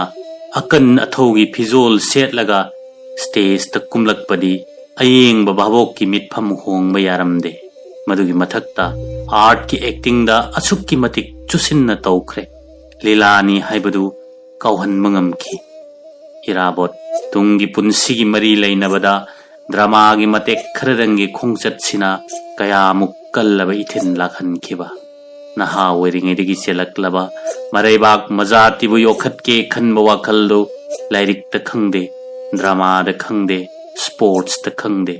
अदुम फोंदोक्लंबा मणिपुर की काउररोइदब लुचिंगमनी इराबोत महाकना कुमलंबा प्ले सिंगे मनुंगदा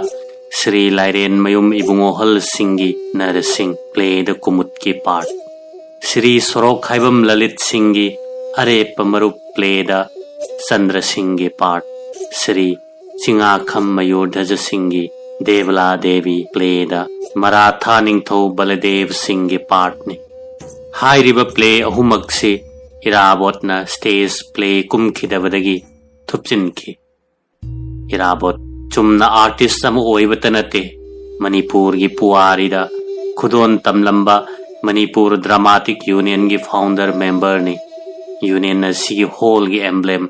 लांगोन अनी कारण थेलिबसी महाकी खुदोन ने कुम खुदिंगी मथंग सिना इराबोत बर्थडे सेलिब्रेशन कमिटी ना पांगथोखिब थौरम सिंगदा वा ngang सिंगी मनुंगदा ड्रामा की लंबीदा थोइदोकना ममिंग लैरबा सर्वश्री खोमद्राम धनचंद्र सिंह सोरेन संगबम नवकांत सिंह अयेकपम शाम सुंदर सिंह दगी फंगजबा अमसुंग मणिपुर साहित्य परिषद न फोंगबा साहित्य से फोंगी में 1958 इंगदगी लोखत्प वही सिंह मखाद थमले आर्ट एंड कल्चर की लंबीदा चुमना ड्रामा खक्तदा मसक नाइब नते धर्मग मरी लेनब लंबीदा पुंग इसई जगोई निपा पला निपा खुबाग इसई हरि संकीर्तन मतम इसई सुर लिपिनी हाइबदा हाइमन थोक लोइदब वहैनी मरैबाकना मिखा पोंदुना लैरगा निंगाइदुना तुमदुना लैब प्रजा मयामबु मिकप थोखंदुना अनौब जुग अनौब यावोल अम पुरक्नबा लांथेंग चंगसिनबदा कल्चर बु खुलाई ओइना सिजिन्नरखी महाकसी रिवोल्यूशनरी आर्टिस्ट समने महाकना चथरकपा थबक थौरम परेंगना मयेक सेंगना उतली इराबोत मतम अमगी निंगथौ अमसुंग ब्रह्म सभागी अमांग असेंगी मियोइबना खंगहैद्रबा अवोट अनै चैना चैथेंग मी असिब पोलोइ हंदबा धर्म की चनबी थौरम अमत्त पांगथोकप याहंद्रब मतमदा रिवोल्यूशनरी महाकना लुचिंगदुना निंगथौ अमसुंग ब्रह्म सभागी याथंगी मायोक्ता अवाब तोलब तारब प्रजा मयाम गे माइकैद लेप्तुना नाट की चनबी अमत्त कायहंदना मसाना हरि संकीर्तन सक सोंदुना मी असिब पोटलोइदुना स्वादगी इसई सक्तुना लांथेंगनरखी मांडप मयाइदा कोयेत अचौबा येतुना खुत्त कोरताल पाइदुना पला चोलोम तौबदी येंबगी पेन बनाइदे हाइना सोनखिदबा मियोय अमत्ता यावखिदे इंग सोक लिसिंग अमगा समापन निफु मंगादा पांगथोक्किबा मापन सुबा ऑल इंडिया किसान सभा कॉन्फ्रेंस ता इराबोट पुसु डेलीगेट अमा ओइना सरुक याहनखि मदुदा महाकना कसारगी IPTA ग्रुप की लुचिंगबो ओइना मछाना लुचिंगदुना थांगोल अदु मया थांगु हाइबा इसै यरु सक्तुना जगोई साखि मी lakh कयागे ममांग साखिबा Jagoi national paper कयादा फोटोगा लोइना फोंगदुना थागतनखि Jagoi उहोबा मियोई सिंगना ngasi फावबदा काउनद्रे महाकपु मणिपुरदा संहंद्रिङैदा महाकी राजनीति वाखलोंदी चंद्रकला देवीदा थांगोल अदु अमसुंग हौरो अवाब अहिंगी हाइबा इसै अनि असि तंबीरगा रेकॉर्ड लौदुना सगहल्लगा मणिपुर प्रजा सिंह तहनखिबदुना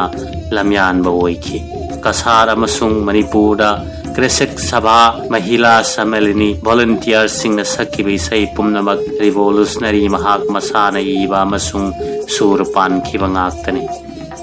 matam amada मियोइबना खलंबसी जगोई इसै असि नाट की ओइबा थोरम खक्तदा सिजिन्नबा ओइना लौरम्मि इराबोटना मरैबाग मजातिगी निंखा तंबा अनौब जुग अमा पुरक्नबगी लांथेंगनबदा सिजिन्नरक्खि महागसी असेंगबा रिवोल्यूशनरी आर्टिस्ट ने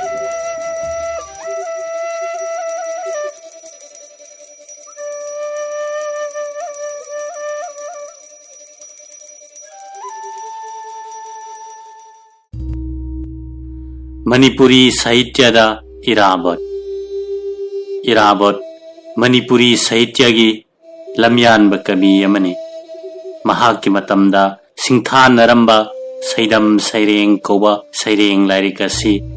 मतम मदुगी स्कूल छात्र सिंगी तमनबा लाइरिक वाटपदगी इरंबने लाइरिक असि मणिपुर सरकार की एजुकेशन डिपार्टमेंट लौशिंदुना क्लास 5 की टेक्स्ट बुक ओइना तमनरमे लाइरिक असि सैरेंग कुनहुमदोय यावी अमसुंग लमाई कुंथ्रानिथोय पाले सिंदम सैरेंग असि मणिपुर की अहानबा लम्यानबा सैरेंगनी हाइना लाइरेन मयुम इबुंगो हल सिंह कवि अमसुंग दरबार मेंबर ओइबा सिना फोंदोकलमी इराबोट की इमा की पूजा कौब सैरेंग लाइरिक असिसु मणिपुरी सैरेंग सिंगी मनुंगदा अनौबा मखलगी रिवोल्यूशनरी सैरेंगी खुदमाबा मनी सैरेंग लाइरिक असिगी लमाई कुनगा माथोइदे यावरिबा सैरेंग मखोई सिनी मसी खंदोक्तुना येंगबा मतमदा महाकी रिवोल्यूशनरी अमोइबगी खुदई अदु खंगी सैरेंग अदुदी मखोई सिनी चिंग लेंबा चिंग खेतना चटपा लेंगांग लंबी मनाक्ता मी खरा नुंग थुगाइरी केक केक नुंगथंगना कालेन नुंगसा यक थोकपदा मनाक्ता मपुक थनबा मोटर लोरी धमका तौदुना चेनखि मरी मरी लापतक इंजिन नम संतरी तौरी मी खरसु येंगलमलगा चटखि मखोइगी हुइनसु हाइफेट येंगलम्मि हा हा कारब क्वाक खरना नुंगसा यकहल्लमलगा पाइखि अयुक्की नुमित अमा उबदगी तारमदाय अमा उबा फावबा मखोइगी नुंगथंग मखोल लेप्त्रि अतियागी अंगांगबना वावरकपदा मखुतना लाइबक्तगी हुमांग तैथोकने ओइदा साजै येत तलांगोन अर्र तिति थौरी मखोइगी सन येत की खोंगना योचिंदा हापू काउरी मिटना योतलम मुन्ना मुन्ना येंगली येंदा क्वाकना कोकथक्ता तुबत पाइरी अमम्बना हन्ना येंगलमलगा हनखि नुंगसितना मतुंग कुइन इल्ली नुमितना चागदबगुम येंगलई नुमितना कोकतोंदगी येंगथरकपदा सनसिंगना कामदुना नापी थत्कनी नुंगसाना अमुक इरुजगनी नोंगदा अमुक हुमांग कांगनी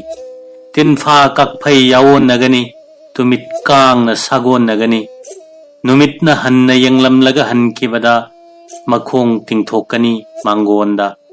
मपुक ꯁꯤꯠꯄꯇꯅ ꯃꯁꯔꯨꯛ ꯑꯣꯏꯕ ꯁꯦꯒꯥꯏꯕ ꯐꯤꯇꯅ ꯐꯤꯊꯨꯡ ꯑꯣꯏꯕ ꯃꯈꯣꯏ ꯑꯁꯤꯅꯤ꯫ ꯃꯁꯤꯒꯤ ꯃꯇꯨꯡꯗ ꯏꯔꯥꯕꯠ ꯂꯣꯛꯃꯟꯌ ꯇꯤꯂꯛꯀꯤ ꯖꯤꯕꯟ ꯆꯔꯤꯇ꯭ꯔꯁꯨ ꯏꯔꯝꯃꯤ꯫ ꯇꯤꯂꯛꯀꯤ ꯄꯨꯟꯁꯤ ꯋꯥꯔꯤꯗ ꯑꯁꯨꯝꯅ ꯏꯔꯝꯃꯤ: ꯕꯣꯟꯗ, ꯖꯪꯒꯟꯗ, ꯃꯟꯗꯤꯔꯗ, ꯃꯁꯖꯤꯗꯇ ꯚꯒꯋꯥꯟ ꯊꯤꯕꯇꯅ ꯊꯤꯕ ꯆꯤꯡꯕ ꯅꯠꯇꯦ꯫ ꯏꯕꯨꯡꯉꯣ ꯃꯍꯥꯛꯄꯨ ꯊꯤꯒꯗꯕ ꯃꯐꯝꯗꯤ ꯐꯤ ꯁꯦꯠꯅꯤꯡꯉꯥꯏ ꯂꯩꯇꯕ ꯇꯣꯜꯂꯕ ꯃꯤꯈꯥ ꯄꯣꯜꯂꯕ ꯃꯤꯒꯤ ꯃꯔꯛꯇ ꯊꯤꯒꯗꯕꯅꯤ꯫ ꯃꯈꯣꯏꯒꯤ ꯁꯦꯕꯥꯅ ꯃꯤꯑꯣꯏꯕꯒꯤ ꯑꯊꯣꯏꯕ ꯙꯔꯃꯅꯤ꯫ ꯋꯥꯍꯩ ꯑꯁꯤꯅ ꯃꯌꯦꯛ ꯁꯦꯡꯅ ꯎꯠꯂꯤ ꯃꯗꯨꯗꯤ ꯃꯍꯥꯛ ꯑꯁꯤ ꯔꯤꯚꯣꯂꯨꯁꯅꯔꯤ ꯑꯏꯕ ꯑꯃꯅꯤ꯫ ꯁꯩꯔꯦꯡ ꯑꯃꯁꯨꯡ ꯗ꯭ꯔꯥꯃꯥ ꯐꯣꯝꯗ ꯃꯁꯥꯃꯛꯅ ꯏꯕ ꯑꯃꯁꯨꯡ ꯕꯪꯒ꯭ꯂꯥ ꯂꯣꯟꯗꯒꯤ ꯃꯩꯇꯩ ꯂꯣꯟꯗ ꯍꯟꯗꯣꯛꯇꯨꯅ ꯃꯇꯝ ꯑꯗꯨꯒꯤ ꯃꯅꯤꯄꯨꯔ ꯈꯨꯟꯅꯥꯏꯗ ꯁꯥꯍꯤꯇ꯭ꯌꯒꯤ ꯂꯝꯕꯤꯗ ꯂꯝꯌꯥꯟꯕ ꯃꯤꯑꯣꯏ ꯑꯃꯁꯨ ꯃꯍꯥꯛ ꯑꯁꯤ ꯑꯣꯏꯔꯝꯃꯤ꯫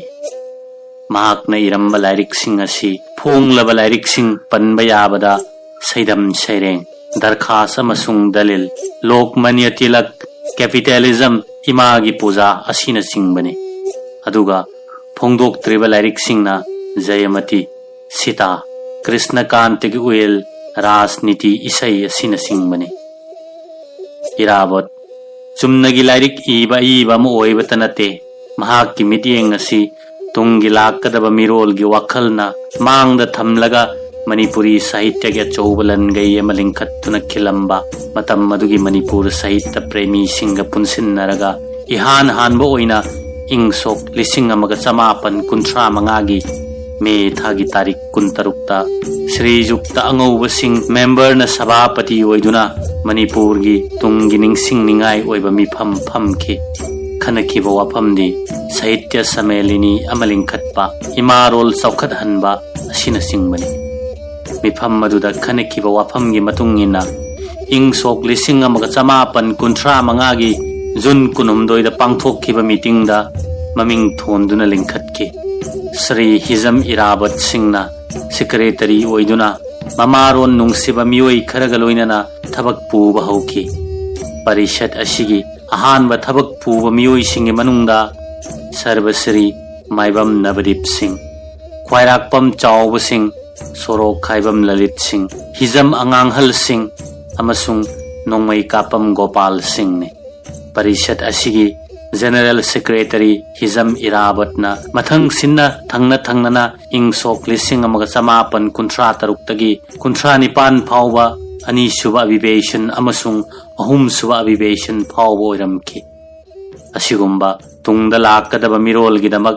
साहित्यगी अचौब लनगई अमा लिंखतलमदुना इजातिगी लेंग्रबा चुक अमा खिल्लगा थमंबदा अचौब थौदांग लौरखिबा मिशक अमने जर्नलिज्म दा इराबत की मैतई चनु मणिपुर की अहानबा रिवोल्यूशनरी चेफोंग ने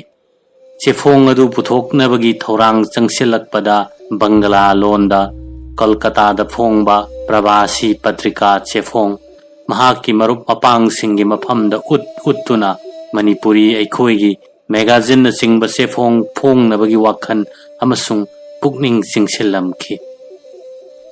इंग सोक 1992 मैतई चनु इराबत मसाना मखुतमकना कार्बन थादुना इरगा मणिपुरी लोनगी अहानबा चेफोंग अमोइना पुथोखि चेफोंग अदुगी संपादकसु इराबत मसाना ओइरम्मि चेफोंग अदु पुथोकनबगी थौरांगदा चेफोंग अदुगी फन अमा सेमगतलमखि फन अदु महाकतिनबा वखल मानबा मपांग सिंगदगी अंगम अंगम्बा मतेंग नीखि मधु पुमनमक्की मथक्ता चेफोंग अदु फोंगनबगी असंगबा सेनफम राजकुमार बीरचंद्र सिंह न पुथोक पीदुना मणिपुरी इमालोनगी अहानबा लम्यानबा चेफोंग मैतई चनु फोंगलम्मे कवि डॉक्टर कमलगी मैतई चनु हाइबादुमक इराबत न संपादक ओइदुना फोंगखिबा मैतई चनु पत्रिका दगी ममिंग लौदुना थोलंबा याई हाइना निंगी हाइना श्री असांगबम मिनकेतन सिंहना 65 सुबा इराबत निंगसिंग थोरमदा फोंदोकलमी इराबत लमाई निपान पानबा अनौब जुग चयोल की सेफोंग असिसु मखुत मकना स्टेनलेस ककलगा अमसुंग साइक्लो स्टाइल तौरगा चयोल अमत कांगदना पुथदना चांग नाइन पुथोकलंब सेफोंगने हौजिकी खुनाई असि लाइरिक लाइसु हैरब मियोइसिंगना अंगकप ओइना लौनरी अनौब जुगता नत्तना मंगलम चत्ता मासिक मणिपुर याकाइरोल ललित मंजूरी पत्रिका अमसुंग अतई अतई फोंगनबगी थौरांग सिंगदसु अचौब थौरांग लौरंबा मिसक अमा ओइरक्खि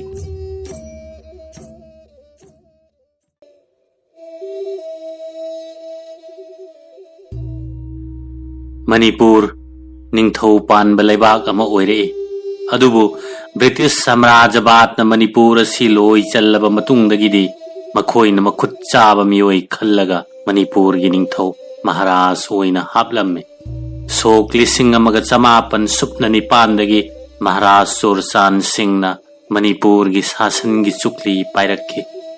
ब्रिटिश न हाप निंगथौ ओइबना मखोइन यानब चटपा हाइबसि महौसाने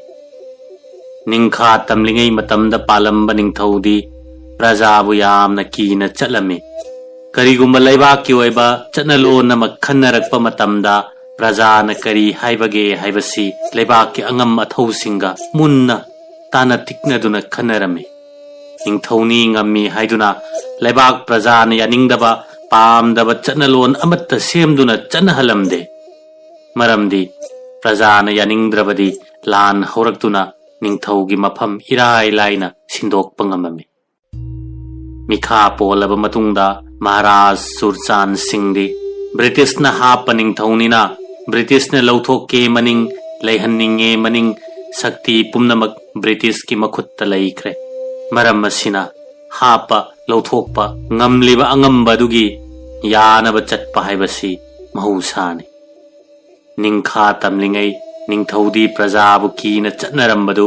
ब्रिटिश की मखा पोलक्पा मतमदगिदि मखोइबु यानब चटपा हाइबसि हेन फदबा अमा ओइरक्खि प्रजा सिंगना लंबी लमखांगदा महाराज अमसुंग साहेब थेंगनबदा सातिन तुप्तुना चटपा तारबदि थुपचिनगदबने फैजोम कुंजा थादब थोकलबदि यपखटकदबने खुरुमदब यादे दंड चाउना फंगने मीगी मथक्ता मीना तोंगदुना चटपा मिनाई लेइबा योनबा चटनरमे मतांग असिदा पनबा याबा वाफमदि इराबोट मथौना मरिंगजेल लेइबा मियोइसिंगी मनुंगदा अमनि अंगांग ओइरिंगैदगी हौना अचुंबगिदमक अंगम अथौसिंगी मायोक्ता लेप्तुना थेंगनबदा खोंगफम हंदबा मिसक अमा हाइबदो ओइरक्खि मदुगी खुदम अमा पीबा तारबदि नोंगमा महाकना थबक चटलुबदगी हलकपदा नोंजु था ओइबना सातिन तुप्तुना लाकपदा लंबी सोरोकता खोंगना लाकपा मणिपुर की स्टेट दरबार मेंबर PMST की बंगलो थोंगाल मपागी लंबीदा नोंग सुकुपली कुपली चूदुना सातिन तुप्तुना लाकपा मिस्टर क्रॉफोर्ड साहेब का थेंगनबदा महाकपु साहेब असिना कौसिलगा नहाक करीगी सातिन थुपचिंदे ऐ लाकपु उदबरा हायरबदा इराबोटना साहेब नोंग सुबनिना सातिन थुपचिनबा याद्रे हाइना खुमकी मतम मदुदा साहेब न सातिन नदु मुल्लगा थुपचिनकी मदुदा इराबोट अमदी साहेब अनिमकना ngahak सातिन अदु मुनरगा ममैदा इराबोट न ngamduna साहेब की मखुत्तगी सातिन अदु मुल्लगा पूदुना लाखी मतम मदुदा मणिपुर प्रजा असि सा संदगी हेना तोलमी हाइबदा हाइमनबा थोकलोय साहेब सिंगी थिन्ना मतम मदुगी प्रजा सिंग अदु तेंथादुना वाना खंगलम्मे मतम मदुगी शासन की मवोंगदी महाराज की दरबार अमा लेरम्मे मदुदा मेंबर मैतई मचा सिंगदी महाराज न हापे अदुबु दरबार अदुगी प्रेसिडेंटी ब्रिटिश न हापा ब्रिटिश मचा मन ओइगनी शक्ति पुनमक महाराज की खुद पाइसले ब्रिटिश की मखा पोनब लेबाक ओइरबसु मणिपुर की महाराज की शक्ति चावी सलामी तोप 18 कापे मिसक अमतना आयन सुसेंबा विचार सुतौबा सिने चिंगी सरुकना ब्रिटिश साम्राज्यवाद की मचेत मचेत खाइदोकपगी पॉलिसीदा तोंगानबा एडमिनिस्ट्रेटर अमा हापतुना तोंगानबा शासनगी मवोंग अमा चथरमे ब्रिटिश साम्राज्यवादना लोई हेक चनखिबदा चिंग तम अनि येंगथिनबगी पॉलिसी सिनबा हौरखिबने मतम मदुदा श्री फुराइलाटपम अतोम बाबू देव शर्मा विद्यारत्नना व्यवस्थाकारी ओइना मणिपुर की ब्राह्मण याइतुंग सिंग लोइनना ब्रह्म सभा हाइदुना धर्म की संस्थान अमा महाराज की मिटियेंग मखाद लिंखतकी संस्थान अदुगी मरुओइब थौरमदी हिंदू वैष्णव धर्म चट्प प्रजा मयामबु धर्म की मिंगथोंदा मकोक मरु हाइगेटपा ngamdana नेथदुना थमनबा मरुओइब लंबीनी हाइबदा अरानबा ओइरोइ ब्रह्म सभा असि धर्मगा मरी लेनबा थौरमगी चटनलोन पुमनमक सेमबा ngamba ख्वाइदगी वांगबा मपांगन कनबा संस्थान ने स्टेट की लैंगा की शासन की मपुंग फाबा संस्थान अमा नत्रबसु हिंदू वैष्णव धर्म चट्प मियोइ सिंगददी संस्थान असि मखा पोली हाइबदा लानद्रबा वाफमने मणिपुर असि मतम मदुगी खुनाइदा सेंथोक लंबी लेतबा पैसा अमना मतेक पाई काइथोक्तुना अनि अहुम थोकलगा वान नंगन सिंजब लेबाक अमा ओइरमे हाइरिबा मतम मदुदा ब्रह्म सभान सेमबा चटनलोंदी धर्मगी मिंगथोंदा प्रजादगी खजना लौनबा मखल कयागी नियम सेमबने चाबोकपा असीबगी सगै युम मांगबा युमसेंग कैसेंगबगी थौरमदा नापेट याउदबा यादे मदुगी मिंगथोंदा अहानबदा पास नापेट युमथोंगी चही चहीगी फौ लाइतंग अमा नत्रगा सेल ओइना सिकी अमा अनीसुबदा चंदोन सेनखाई चहीगी लाइमिंग लौरबा सिंगी मिकोकता पैसा मंगा ब्राह्मण गोसाईगी सरुक अहुम सुबदा अमांग सिंगी चाइना चैथेंग असिगुम्बा अंगक अंगकपा चटनलोन सिंग सेमदुना चटनहलमे मी अमबु मांगहनबसी करिसु लैतबा मरम अमा हेक हाइजिलगा इराय लाइना मांगहले समना हाइरबदा कनागुम्बना उरिक लुगुन करिगुम्बदा मोली हाइदुना सापोन नोइदुना सेंगदोकपा फावबा मांगहलमे ब्रह्म सभाना कनागुम्बा मी अमबु मांगले हाइरबदी अमांगबदुना लैरिबा इमुंग अदु हुपना मांगले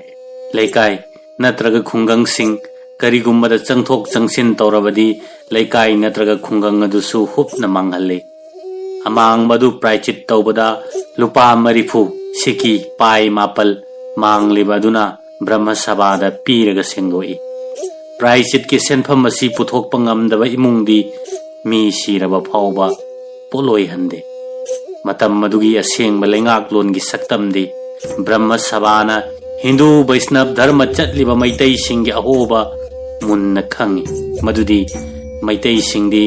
अमम्बदा चेतना थाजबा फुरुपने पुकचटपदा खयोम लाकपा चबान थाबा फुरुपने लाइबु अकी अखंग लोइनना थाजबा फुरुपने निंगथौ हाइबसी असेंगबा विष्णुने निंगथौना तौबा ngamdaba leite निंगथौदी असंगबा चागे मनिंगनी अमुनबा चागे मनिंगनी निंगथौगी याथंगदी लाइ मक्की मयाथंगने लाइगी याथंग लेखा ताहैदे याथंग अदुगी मायोक्ता लैबा मीसिंग मसादा लाइथुंग पानगनी निंगथौबु चैरबदी चिन या केनगनी निंगथौ मना फकलांगदा थेतली हाइबना चिंगबा अकीबा वहै कयासी लेबाक प्रजा पुमनमक्ता सिन थुंगना अकनबा प्रचार संदोक्तुना मिपुम खुदिंगमकपु वहै सिंग असि थाजहंदुना किहल्ली संस्थान असिना सेमबा चटनलोनगी मनुंगदा अमांगबा मी प्रायचित तौद्रिबा फावबा मई थाबा यादे लैरोन चनबदी थिंगदे कनागुम्बा मीना मरोमदोम थौरी यान्दुना सिजबा नत्रगा करिगुम्बा नातै चादबा चादुना सिजबा आत्माघात तौबा थोक्लबदी महागदु पोलोइबा यादे मई थाबा यादे लैरोन चनबा फावबा यादे आत्माघात तौबा सिबदु लंगोलगी मंगारक कानबी हाइरिबा मफम असिदा हुंदोकदबने सिरजुत महाराज सार चुरसान सिंगी सना हक्थंग ओइना लैजबा श्री शीतल सिंह येक लौई हाइदुना Nipah मयुम सुसंगहंदा नुपी मयुम सुसंगहंदा तौबदगी Matai Manao Animak Nongmaina Kaptuna Sri Sri Govindaji Mamang Thangbalam Pakta Shiduna Leiramki Lengak Longa Mari Lenana Pubada Waraba Thau Kayasu Misam Prasada Namduna Mamal Piduna Suhalli Madudi Yarek Santri Pion Amin Chakthak Pothang Begar Dolai Leng Asina Singbani Khungangda State Government Ki Karmasari Piona Se Samanna Chingba Thinba Chatpa Amasung Laurung Sangi Kirani Muhori na Chingbana Khazana Thauba Chatpada Makhoina Ahing Lekpa Mafam Maduda Prajana Makhoigi Nungaina Sinduna Rehangadabani Makhoina Nungaina Cha Thaktuna Maifu Yaiduna Tumlaga Khungangi Mikok Tara Natraga Kunbu Sintha Piduna Ahing Mitchen Khangduna Sangba Makhoina Chaning Thakningba Nga Chak Sangom Ahaw Athum Kun Aduna Dandi Oina Pigadabani Khungang Aduda Kanagumba Chanu Ningol Masak Matau Pazabi Makhoina Mitaba Singadu Kauhallaga Dandi Oina Makhoigi Chak Insang Thonghalle Makhoigi Mabuk Penaba Seba Sebi Tauhalle Wafam Maduda Yaningdaba Ningai Tauba Tarabadi Maharaj Kisanaya Thang Thawoide Haibagi Mingthonda Nupi Masadu Akan Basairakpi Matang Aduda Mama Mapa Mabung Maupa Oiba Singna Sairak Adugi Mayokta Wahay Ama Fawa Ngangjaba Ngamde Yarek Santri Gi Sintha Piriba Sing Adugi Mayokta Yaningdaba Uttuna Ningai Tauba Yauraklabadi Makhoi Sing Adu Pang Tinglaga Lisaina Masing Kaktana Phuduna Sairakpi Asumna Maharaj Kisanaya Thangi Mingthonda Tabada Tujunglaba Akiba Poklaba Thamoi Kaiba Sigumba Kayasi Wail Pathapni Haiduna Chatnarami Khungang Amadagi Atopa Khungang Amadu Hongba Tabada Sintha Piduna Makhoigi Mapot Masai Sing Tilluba Minungsi Khangdaba Mioi Yauragana Dolai de Tunghallaga Tilluba Ching Manda Chatpagi Aka Akum Dolai Leng Wail Pathapni Hangakpani Matam Madugi Sasongi Saktam Matam Madugi Samas Angam Mathau Singi Masa Ningol Thazabada Awong Awol Tamnaba Polam Langsin Bada Migi Macha Ningol Mama Mapanadi Numit Thagum Yengzabagum Yengzaribadu Ningol Pokpi Mama Mapagi Laira Anangi Kudong Sabala Uduna Nangi Nacha Ningol Asi Aigi Isanupi Awong Onda Awun Nai Waina Hapkrage Nakhoigi Laita Laira Kana Zahoro Haiduna Sanniroi Leiba Yonbagum Mantik Naraga Sel Piraga Leiduna Unarami Matawa Sumna Mibu Miu in a Kanaram Dava Samas ni Haibada Landraba Famamani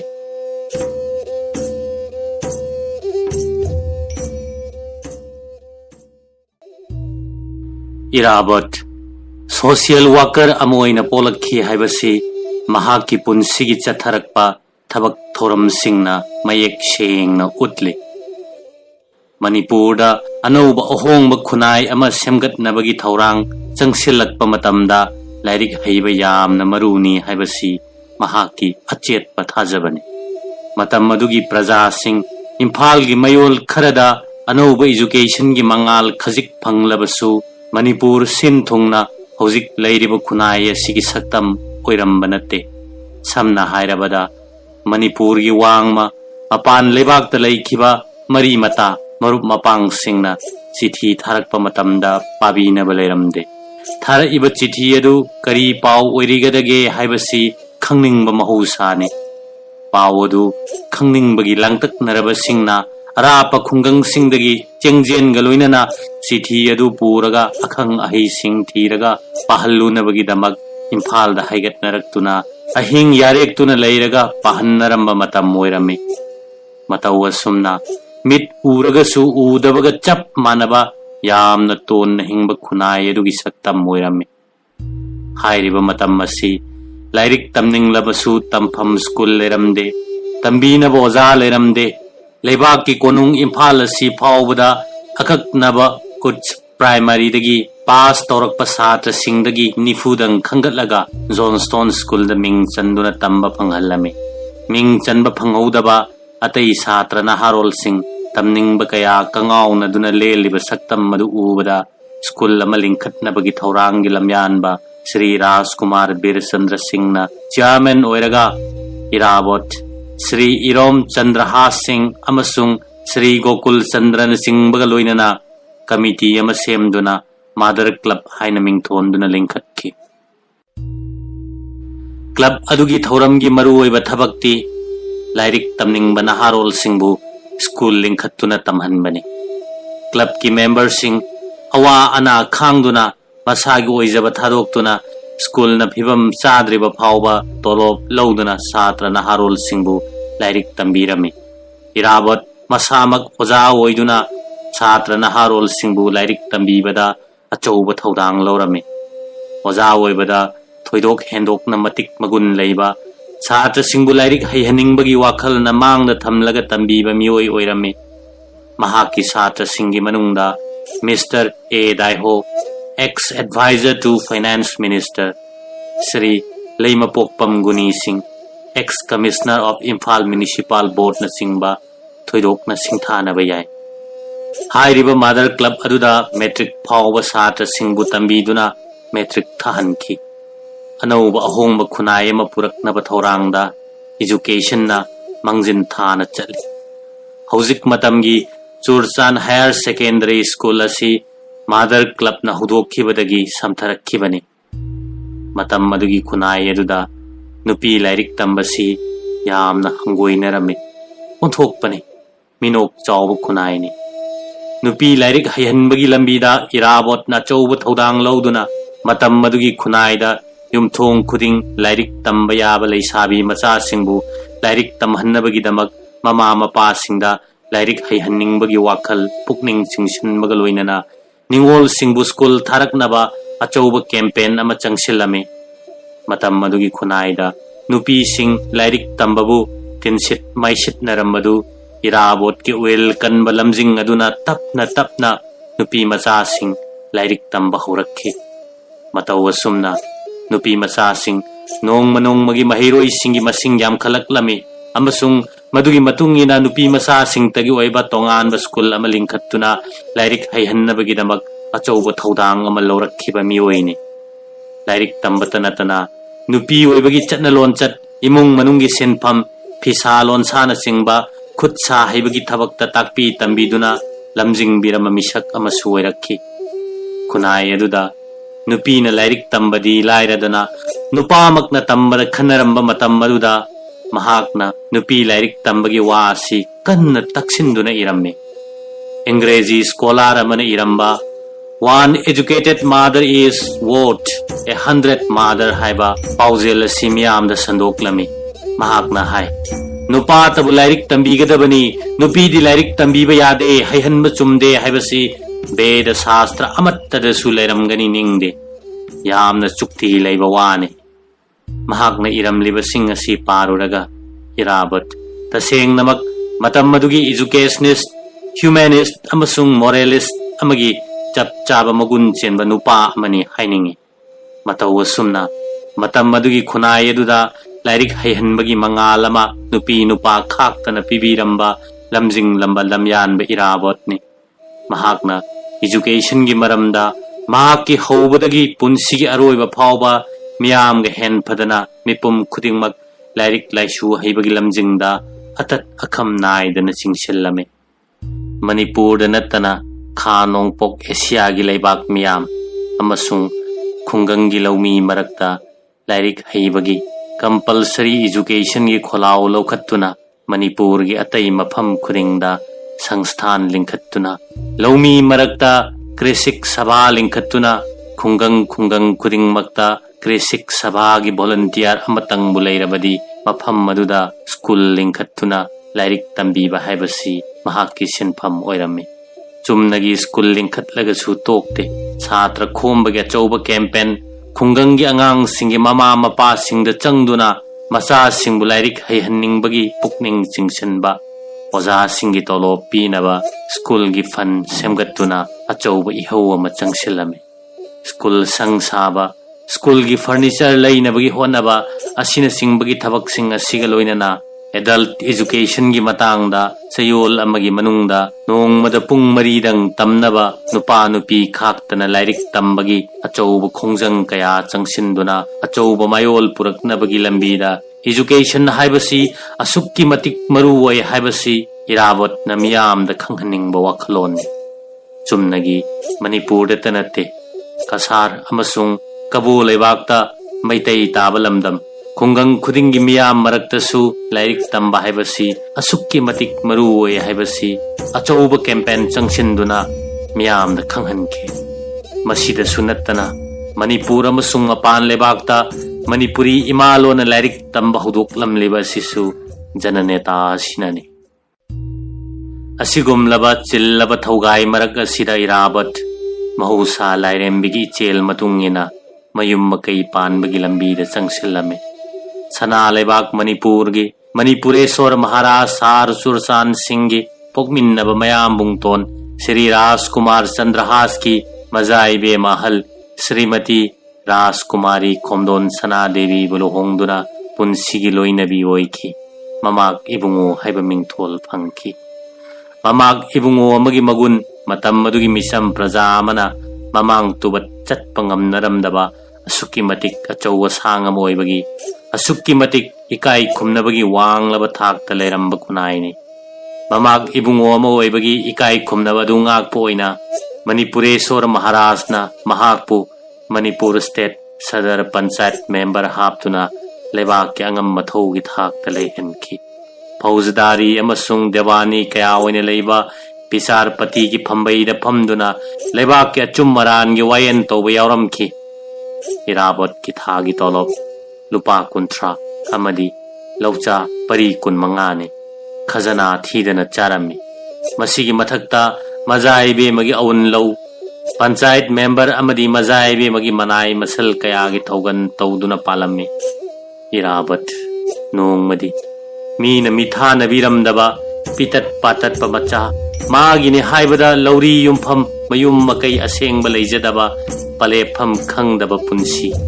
ngasina लेबाक के अंगम मथौ अवांग बथाक की विचारपति लेबाक की vial संगदा अंगपने मियोइबगी ताइबंग इचेल Nikhil Hindu Manipuri महासभादा इराबत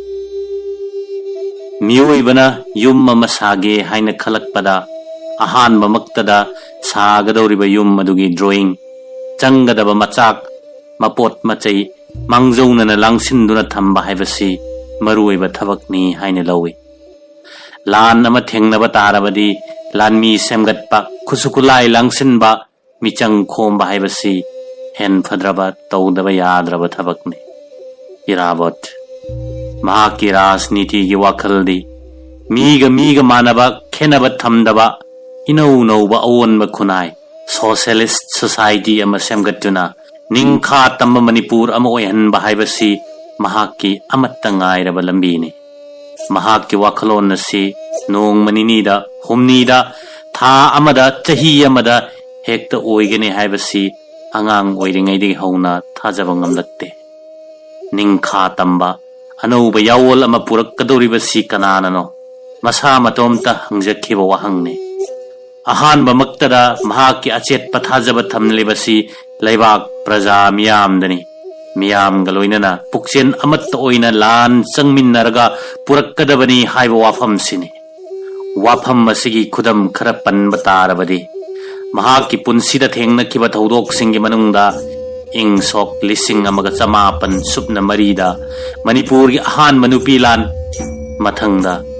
महाकना जोनस्टोन school दा तमलिंगै महाकी लुचिंग मखादा थोकिबा महिरोई सिंगी इहौ असिदा माई पाखिबसी लिसिंग मानबा पुक्सेल खोजेन तीनबा मियाम हौदुना थेंगनखिबनी हाइबसी महाकी अचेत पथाजबने महाकना थाजखिबसिगी मतुंगिना लंबी असिदा तपना चंगसिनबा हौरक्खि इराबत मणिपुर लेरमलिबा राजनीति अर्थनीति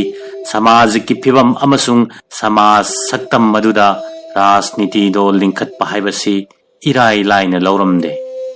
पुवारी हंगटना येंगबदा Bharat British साम्राज्यवाद की लोइलम भारत जातीय कांग्रेस लिंखत की बसी ꯏꯪ ꯁꯣꯛ 1945 कांग्रेस की इहान हानब सभापति अदु ब्रिटिश मसा साहेब ने ममिंग A.O. ह्यूम कौई मतौ असुमना मणिपुर की राजनीति दोल अमा लिंखत्कदौरिबा सिबु मणिपुर सरकार की पेनगदौरिबा मवोंग पुखत्लगा मालेम मसिदा लैरिबा मैतै पुमनमक्की लिसिंग अमगी मनुंगदा अपुनब सक्तम अमा पुरक्नबा लंबीदा धर्म की मिंगथोल लिंखत्तुना मदुगी प्रेसिडेंट मणिपुरेश्वर महाराज पोयहनबा लंबी असोमदा संगसिल्लबदी महाराज की सना पुकनिंगना पेनबीबगा लोइनना यारक्कनी अमसुंग थबक असिदा माय पाक्कनी हाइबगी अचेतपा थाजबा थमलम्मी सभा असिगी थौरम परेंगदी धर्म की मिंगथोलदा निखिल हिंदू मणिपुरी महासभा हाइदुना सभा अमा लिंखत्नबगी थौरमदा चंगसिनबा हौरक्खी महासभा असि लिंखत्नबगी खोंजंगदा इराबत महाकना लुसिंगदुना महाक लोइनबा मणिपुर की मसक नायरबा मियोइसिंग सर्वश्री सोरोक खाइबम थंबौ सिंह नोंमाइथेम थानेल सिंह हिजम अंगांगहल सिंह हिजम अंगौब सिंह लौरेंबम कामदेव सिंह लोंगजम निंगथेम जाउ सिंह हुइद्रोम बिरहरी सिंह दामोदर चंद्रपाल सिंह अमसुंग तखेलंबम दामोदर सिंह हाइरिबा बद्रलोक सिंह असिगा लोइनना फुराई लाटपम अतोम बाबू देव शर्मा विद्यारत्नदा नुमिदांग चलगा वा हंगलमे अय्या ख्रिस्ताब्द 1953 इंग हंदकी फाइरेन गिनी पानबसिदा सना कोनुंगदा अखोई खरा लाक्चगे मिरैबाक खुंदा लैतादुना लैरिबा मणिपुरी इजाति खुदिंगमक सेरजुत सना याथंगना कौबीदुना अचौब सभा अमतंग फमनब थौरांग तौबियु हाइना श्री चरोन हंगतचगे मदुदा अय्यासु याउबियु हाइदुना वा थांगतलमी श्री दिजमनी देव शर्मा श्री अकोइजम अमूबी सिंह खुमनथेम मुहिंद्रो सिंह श्री ललिता माधव शर्मा श्री बंक बिहारी शर्मा श्री सोरोक खाइबम ललित सिंह श्री मुतुम जुलोन सिंह अतई मतुंग इनब खरा मसुलोइनना सना कोनुंगदा लाक्तुना स्पोर्ट्स की मी 30 रोमगा मणिपुर सना कोनुंग मनुंग कंगजैबुंगी तोमाल मखोंगदा श्रीजुत महाराज लेंथोरकपा गाइदुना लैरगा मणिपुरेश्वर महाराज सार सुरसान सिंह लेंथोरकपगा मयाम चप मानना खुरुमजखी लोइनना इरावत का लोइनना लाकमिन्नब पुमनमकना मतम मदुदा महाराज हंगतचखी श्रीजुत इबुंगोगी सना हक्तक असिदा मणिपुर की वांगमदा मिरैबाक खुंदा लैतादुना लैखिबा नबुदौ सिंगी सना हक्तकता अमदी अवा लांदा चही 8 खुंताखिबा मतमदा लानगाइदुना लांजेन्नखिबा खुंदा लैताखिबा इजाति की मैतै पुमनमक अमुक्तंग खोमजिनबिदुना मणिपुरी जाति पुमनमक की ओइना सेमगत सागत पिरमु अमसुंग नुंगसीबगी लंगला चेतना पुनसिनबिदुना लमजिंगबिरमु हाइना सिरजुत हंगतचखी मतांग असिदा सिरजुतना नैहाक्तंग सना वाखन तौरगा हराव तयामना श्री अतोम बाबू शर्मा विद्यारत्नदा मयामना हाइरिबसी अफब नुमित अम येंगलगा अइंगोंदा ngasimak खंगहलो मसी हाइना सना याथंग ताकपिरमे खुदक अदुमक्तदा इंग सोक 1953 इंगी मे 30 ख्वाइरी हेन फब नुमितनी हाइना हंगतचखी निखिल हिंदू मणिपुरी महासभा से श्रीयुक्त मणिपुरेश्वर महाराज सार सुरसान सिंह KCSICB ना सभापति की फमफम लांग लेंसिन बिदुना सोक 1953 मे 19 कालेन की 13 पानब इराई नुमित्ता सना कोनुंगी राज मंडलदा अहानब अभिवेशन फमकी अभिवेशन ना रिजोल्यूशन 12 ताखी इराबत निखिल हिंदू मणिपुरी महासभा की अहानब अभिवेशन फमनबगी रिसेप्शन सभापति ने अभिवेशन असी माई पाकना पांगथोकनब थौरांगदा करिगुंबा अमत्त सरक सिहंदनबा निंगथीना सिनखिरमे मणिपुरेश्वर महाराज सार सुरसान सिंहना सभापति अमसुंग इराबुतपु जनरल सेक्रेटरी ओइना खंदुना मेंबर 13 की वर्किंग कमिटी अमा अभिवेशन अदुना सेमदुना थमलम्मे इराबत टेक कायदना मालेम मसिदा लैरिबा मणिपुरी सिंगी अपुनबा मपांगल कनबा सभा अमा लैहनबा ngamlakpasi महाकी पुंसिगी थौरम परेंग यातुना संगसिलक्पा खोंजंगदा अचौबा माय पाकपा अमनी हाइने लौरम्मी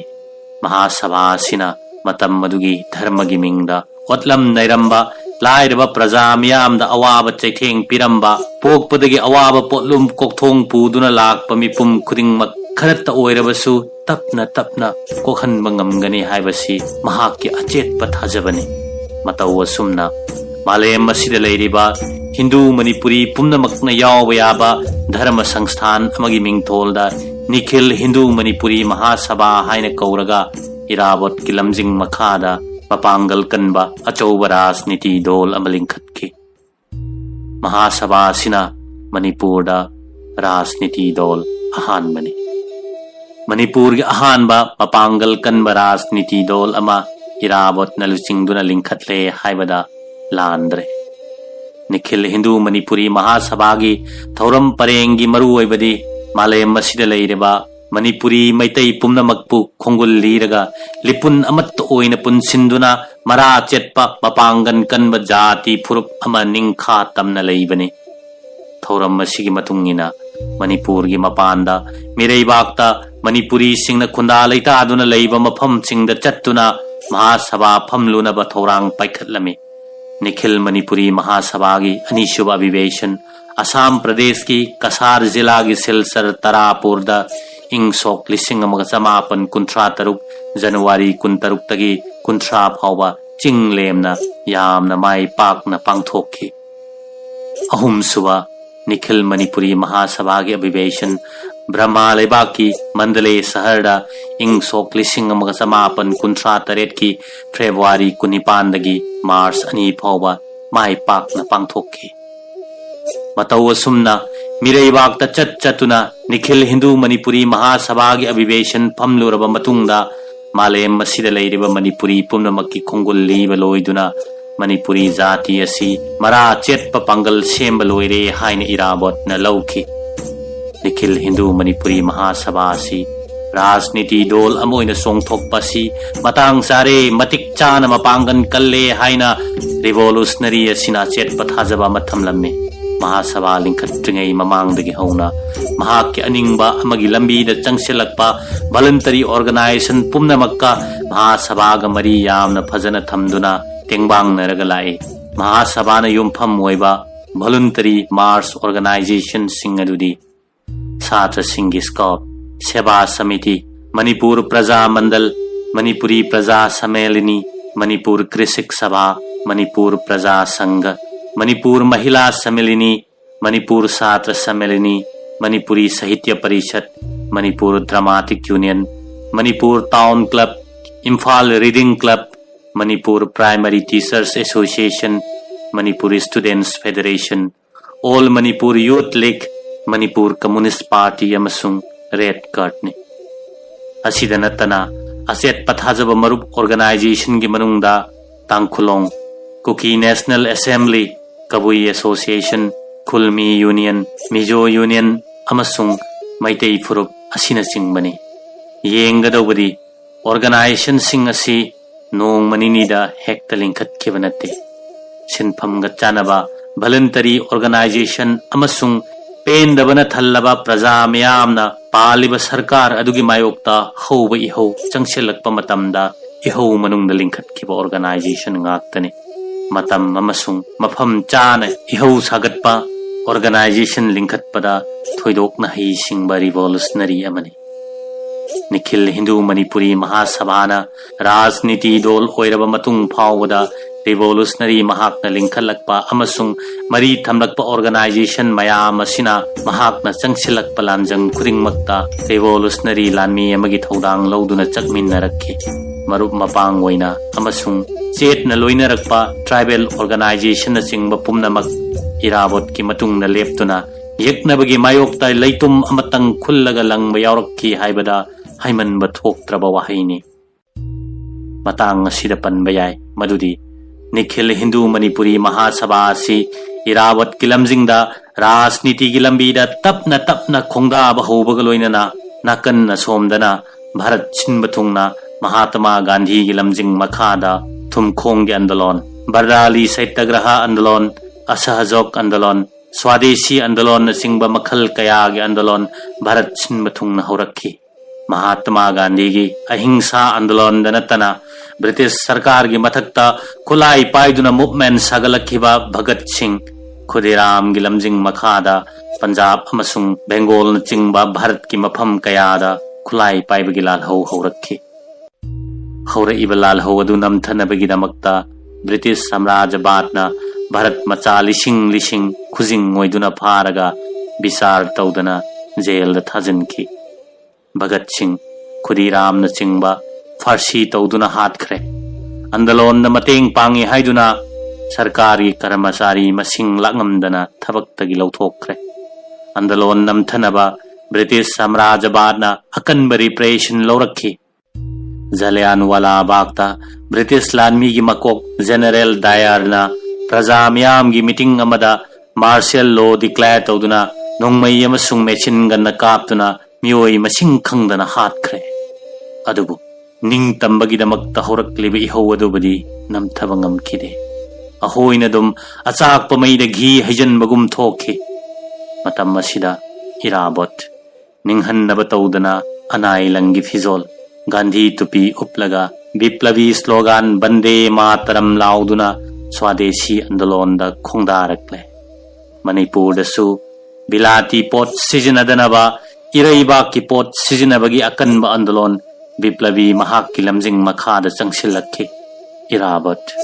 महाकी अमसुंग महाकी नुपी मजाइबे मगी सिजनरंबा फिरोन अमसुंग इमुंगी अके अमौ सिजनरंबा पोट चै पुमनमक चैराप ममांगदा पुथोक्तुना मई थाखि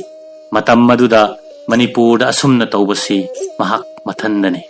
मदुगी मतुंगदगी मसामक अमसुंग महाकी नुपी महासभागी कर्मी अयाम्बा अनाइलंगी फिजोल अमदी इरैबाकता थोकपा पोट चै सिजननबा हौरक्खि इरावत थबक अमा तौगे निंगबा मक्तदा तौगदौरिबा थबक अदुगी थौरम यातपा थबक अदुगी माय पाकपा पाक्तबा महै मुन्न खंगबा मिशक अमा ओइरे निखिल हिंदू मणिपुरी महासभा लिंखटलक्पगी मरुओइबा सिंगी मरक्ता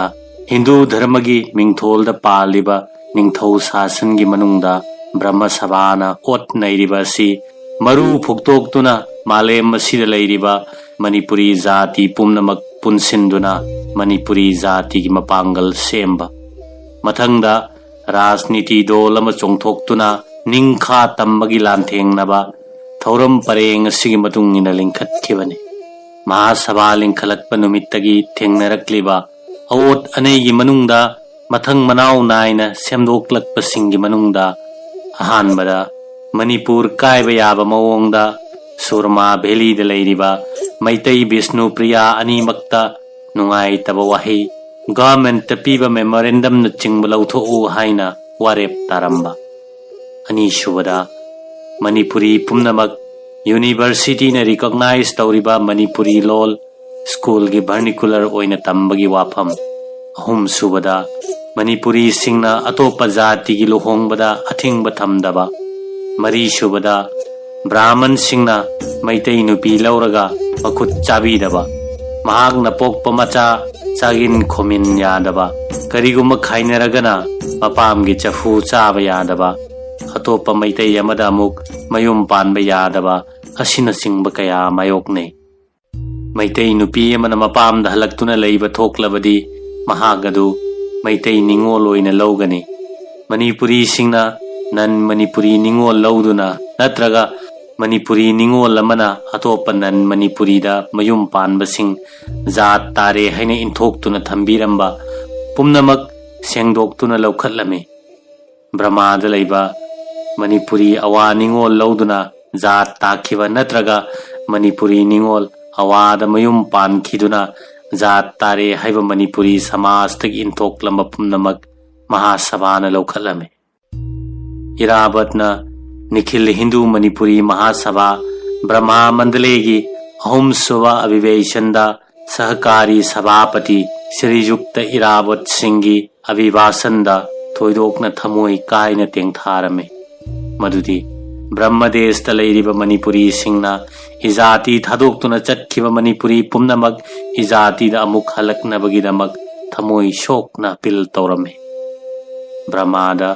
मणिपुरी स्कूल लिंगदुना मणिपुरी तमनब वारेप लौरंबगे इरोइनना ब्रह्मदेश मनुंगदा अनीसुब मणिपुर लेबाक अमा लेहनसी हाइबा वाफम असी फोंदोक्लमे महासभाना धर्मगी ओइबा थौरम खिबिकता मणिपुरी लोन सिजिननबा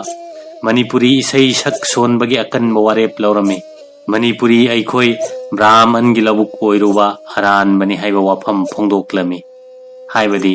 धर्म असी ब्राह्मण तगी मखुत्त सिनबा अरान बने निखिल हिंदू मणिपुरी महासभा असिना मतम मदुगी अवोत अनै मायोक्ता अचौब रिवोल्यूशन अमा माई पाकना थेंगनखि इरावतना मतिक मंगाल कारिङै लेबाक के अंगम अथौ सदर पंचायत मेंबर ओइरिङै महाकी मखुत्त शक्ति पाइरिङै शक्ति पुम्नमक लेबाक की कानबद सिजिनखि प्रजा तोल तारब मियामी काननबगिदमक्ता पालिब निंगथौ अदुगी मायोक्ता अकी तुजुंग करिमत्ता पोक्तना लांथेंगनखि निंगथौ अमदी ब्रह्म सभाना मांगे हाइदुना इंथोकपा मियोइसिंग कैरोई लेकाइगी मियोइना हन्ना तुना यंगबीद्रबा कनागुम्बा अमत्ता चंगबीद्रबा इमुंगसिंगदा असी अना यौरक्लबा मतमदा मी असीबा पोलोइदना लैरबा मतमदा असीबदु पोलोइगी हाइरबदी लुपा मरिफु सिकी पाई मापन ब्रह्म सभादा पीरगा प्रायश्चित तौरगा पोलोइब ताबदा सेल लेजदबा प्रजा असीब इमुंग अदु हा हा कार लाउरब मतमदा असिगुम्बा पाव असी ताबदा इरावत खुदत्ता पंचायत कोर्ट की थबक पुम्नमक थादोक्लगा दोलाई पाब सिंह पुदुना सिरिब खुल लेकाई इमुंग अदु ताना तंचत चत्तुना कैरोई लेकाई गी मी खोमदुना हिंदू वैष्णव धर्म की चटनबी मतुंगिना मी असिबदु पोलोइरुई इरावत का थाजना चेतना लोइनरक्पा महासभा की कर्मी ब्राह्मण सिंह अमांग असेंगी ब्रह्म सभा के मायोक्ता लान थेंगनरक्पा मतमदा सर्वश्री बंक बिहारी शर्मा ललिता मधव शर्मा काशीराम शर्मा असिनचिंबा महासभा की कर्मी सिंह यौरमे ब्रह्म सभा की चैना चैथेंग कीबदगी कना खंगद उदना मी असीब पोलोइदब याउखिदब नत्ते पाव असी इरावत हेक ताबगा था अहुम लेरोन चनख्रबा लेनुंगदगी होतोक्लगा हिंदू वैष्णव धर्म की चटनबी मतुंगिना अस्ति संचय स्वार्ध अमत्त कायदना चथे मणिपुर की पना मरी लेकाई खुंगंग सिंगदगी पुंग यैबा इसै सकपा दोहान सिंगबा पला तवी हाइबा मखै पंचायत कोर्ट की समन थादुना कौखटलगा मसाना इसै सक्तुना स्वार्ध सक सोंदुना माई पाकना कर्म पांगथोई निंगथौ अमसुंग ब्रह्म सभासु तुमिन्न कुमै येंगदुना लैबा नते मणिपुर की पना मरी की लेकाई अमदी खुंगंग सिंगदा अमांगबा इमुंगदा चंगदुना पोलोइबा स्वार्ध कर्म सक सोलुबा पुंग इसै तौबा पुम्नमक मांगे हाइदुना इंथोक्ले मांगले हाइदुना इंथोक्लिबा सिंग असिदा इरावत अमसुंग महाकना लैरिबा लेकाई या स्कूल जन्मस्थान सु इंथोक्ले निंगथौ अमसुंग ब्रह्म सभाना इरावत पु मांगे हाइना इंथोक्लुबसी अराइबा मोइरक्त्रे मरमदी महागसी अचम्म मिशक नत्ते पंचायत मेंबर ने कोर्ट कादबा यादे सदर पंचायत कोर्ट अमसुंग पंचायत मेंबर स्टाफ पुनमक मांग तारेब्रा वफम असी लेबाक प्रजा मयामदगी लाक्नदब नत्ते निखिल हिंदू मणिपुरी महासभा की जनरल सेक्रेटरी ने महाराजना सभापति ने मतौ असुमना हिंदू वैष्णव धर्म की संस्थाननी महासभा अमसुंग ब्रह्म सभा अकनब लांथेंगनरक्ले हिंदू वैष्णव धर्म चटपा लेबाक प्रजा मसिंगना यामबना निखिल हिंदू मणिपुरी महासभा की मतुंगदा खोंफम चेतना लेपख्रे हाइबदी इरावत की मतुंगदा लेपख्रे अमांगबन मसिंग लांगमदन हेलबनिना ब्रह्म सभाबु अमांगब प्रजा मयामना इंथोक्ले ब्रह्म सभादा लेहौरिबसी निंगथौ अमदी व्यवस्थाकारी ब्राह्मण रत्ना खरत नतना अतई लेहौद्रे इरावत लांथेंगनबदा हैथोई सिंथोइबा मिसकने महाक्न ब्रह्म सभाबु काचिन अमद होइजिंदुना नमसिल्लगा पुनसिंदुना थमख्रे हाइबदी ब्रह्म सभागी व्यवस्थाकारी श्री अतोम बाबूदेव शर्मा विद्यारत्ना अमसुंग श्री लाइमयोम लैरेंजाउ शर्मा रत्ना चिंबगी मथक्ता मणिपुर स्टेट दरबार दा क्रिमिनल केस अहुम थांगतकी अहानब केस क्रिमिनल केस नंबर 3/1959 इंग श्री बंक बिहारी सिंह शर्मा न थांगतकी अनिशुब क्रिमिनल केस नंबर 1959 इंग इराबत न थांगतकी अहुम सुब केस क्रिमिनल केस नंबर 53/1959 इंग श्री ललिता माधव शर्मा न थांगतकी केसिंग असी मणिपुर स्टेट दरबार की president mister R.H. McDonnell ICS न विचार तौखी केस असी लोइरे मथंगी तारीख अमदा राय हाइदोकनी हाइना लाउथोकले केस असी ब्रह्म सभा की खुदोंग थिनंगाई ओइरे मसी खंगबदगी महाराज न केस फाइल दरबार की प्रेसिडेंट की लौखतखरे हाइरिबा तारीख केदुदा हाइदोखिद्रे केस असी की राय हाइदोकनी हाइरिबा तारीख नुमित अदुगी ममांग मक्तदा श्री अतोम बाबूदेव शर्मा विद्यारत्ना नवदीप चटखरे मणिपुर लेरमद्रे केस अदु महाराज न नमसिंदुना थमखरे राय अदु हाइदोखिद्रे तिंखंग अमा यूरबदी तिंखंग अमना हंदोक्तुना लौथोई हाइबसी यामना चुमलबा वाहिनी हिंदू वैष्णव धर्म की अमत्ता ngairaba मपांगल कन्व संस्थान ब्रह्म सभाबु मपांगल मरु फुदेक्तुना लांथेंगनखिबसी निखिल हिंदू मणिपुरी महासभा लिंखतलगा ब्रह्म सभा की मपांगल फुदेक्तुना लंथोक्खिबसिनी मतौ असुमना धर्म की मिंगथोलदा ओलम नैरंबा अमांग असेंग पाज नापेट चंदोन सेनखाई लौरंबा सेंटेक पुमनमक कक्थतखि इराबत की हैथोई सिंथोई बलालोंग कल्चरल रेवोल्यूशन बु खा नोंपोक एशिया की मियामना ngasi फाव सिंथानरी निखिल हिंदू मणिपुरी महासभाना मपांगल कनबा मणिपुरी जाति अमा सागतनबगी लंबीदा मणिपुरी कल्चर बु पामजबसिंग अमसुंग ब्रह्म सभाना मांगे जात तारे हाइदुना तांथोक्लब पुमनमक लौसिंदुना मालेम असिदा मणिपुरी जाति बु सक्ताकनबगीदमक लांथेंगनरमे इराबत ममाग इबुंगो सदर पंचायत मेंबर अवांग बथाक की फंबईद फमदुना लेबाक की वायल सेराक तोरंबा कनागिदमक्तनो अवाब पोलुम कोकथोंग पूरीबा फी थोंनिंगाई लेत्रबा तोलबा मिखा पोलबा मीगी सेवागिदमक्ता महौसा लाइरेंबिना महाक पुसिंथा पीदुना थारकपनी हाइबदा वहै असि अरानबा ओइरोय मरमदी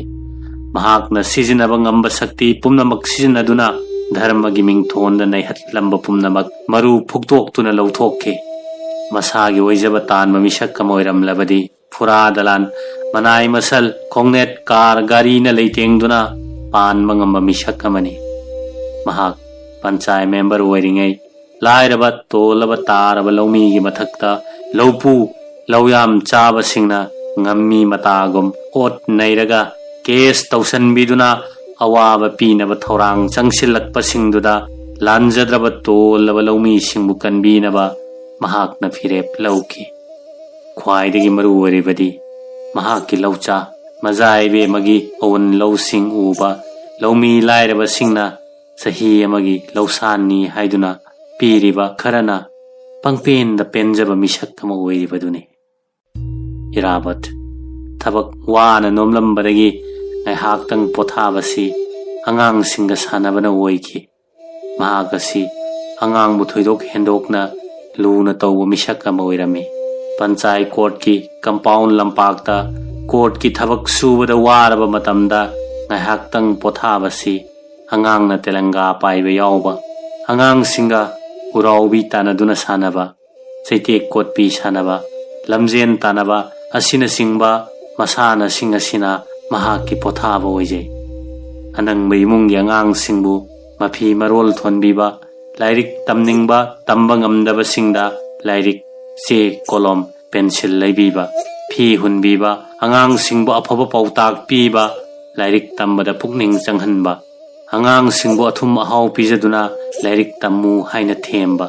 ꯑꯉꯥꯡꯁꯤꯡꯒꯤ ꯃꯔꯛꯇ ꯂꯥꯏꯔꯤꯛ ꯂꯥꯏꯁꯨ ꯐꯕ ꯌꯥꯎꯔꯛꯄꯗ ꯃꯍꯥꯛꯀꯤ ꯊꯣꯏꯗꯣꯛꯅ ꯍꯔꯥꯎꯖꯕꯅꯤ ꯑꯉꯝ ꯃꯊꯧ ꯑꯣꯏ ꯍꯥꯏꯗꯨꯅ ꯃꯁꯥꯗ ꯆꯥꯎꯊꯣꯛꯆꯗꯕ ꯃꯤꯆꯝ ꯄ꯭ꯔꯖꯥꯁꯤꯡꯒ ꯇꯣꯟꯅ ꯇꯤꯟꯅꯗꯨꯅ इचम चमना लेजबना महाकी नुंगाइजब ओइजे महाकी पुंसीदा मचा मनाइदा ताथी ताओइना तौदबा इचम चमना मचा मनाउगुमना लोइनजे महाक्ता नतना महाकी नुपी सनाइबे मफाउबा निंगथौगी मचाइबे म ओइबगी चाउथोकचब लैहनखिदे मिचम प्रजा सिंगना महाकी मफमदा करिगुम्बा वही खरा हाइजगे हाइदुना कीना खंगना लाक्चब उबदा महाकी मोमोन नोकपा माइथोंग अदुना तारामना ओकलगा लाक्लिबा महाकी अनिंगबा पुमनमक फोंदोकहल्लगा महाकपु पेनहल्लगा थाबीखि इरावत मतम मदुगी मैतै मचा सिंगी मनुंगदा आउटबुक लाइरिक पागनबा सिंगी मनुंगदा मनी लाइरिक पाबगी मतम तोंगाना खैदोकते नुंथेल ngahak पोथाबा नुमिदांग तुम्बा चंगबदा लाइरिक पाबसी मरुइबनी हाइना लौई बंगलागी दैनिक आनंद बाजार खबर चयोल की सेफोंग देश अफाव कवि बंकिम चंद्र शरद चंद्र रविंद्रनाथ मखोई सैरेंग सिंह महात्मा गांधी की यंग इंडिया बर्डली सत्याग्रह मार्क्सिम गोर्की की इमा एमएल बर्नर्स की मार्क्सिज्म करीनो कार्ल मार्क्स की दास कैपिटल मार्क्स अमसुंग एंगेल्स की कम्युनिस्ट मैनिफेस्टो लेनिन की स्टेट एंड रिवॉल्यूशनरी मार्क्स अमसुंग लेनिन की मरमद इबा लाइरिक कया पादुना मतम लेनखि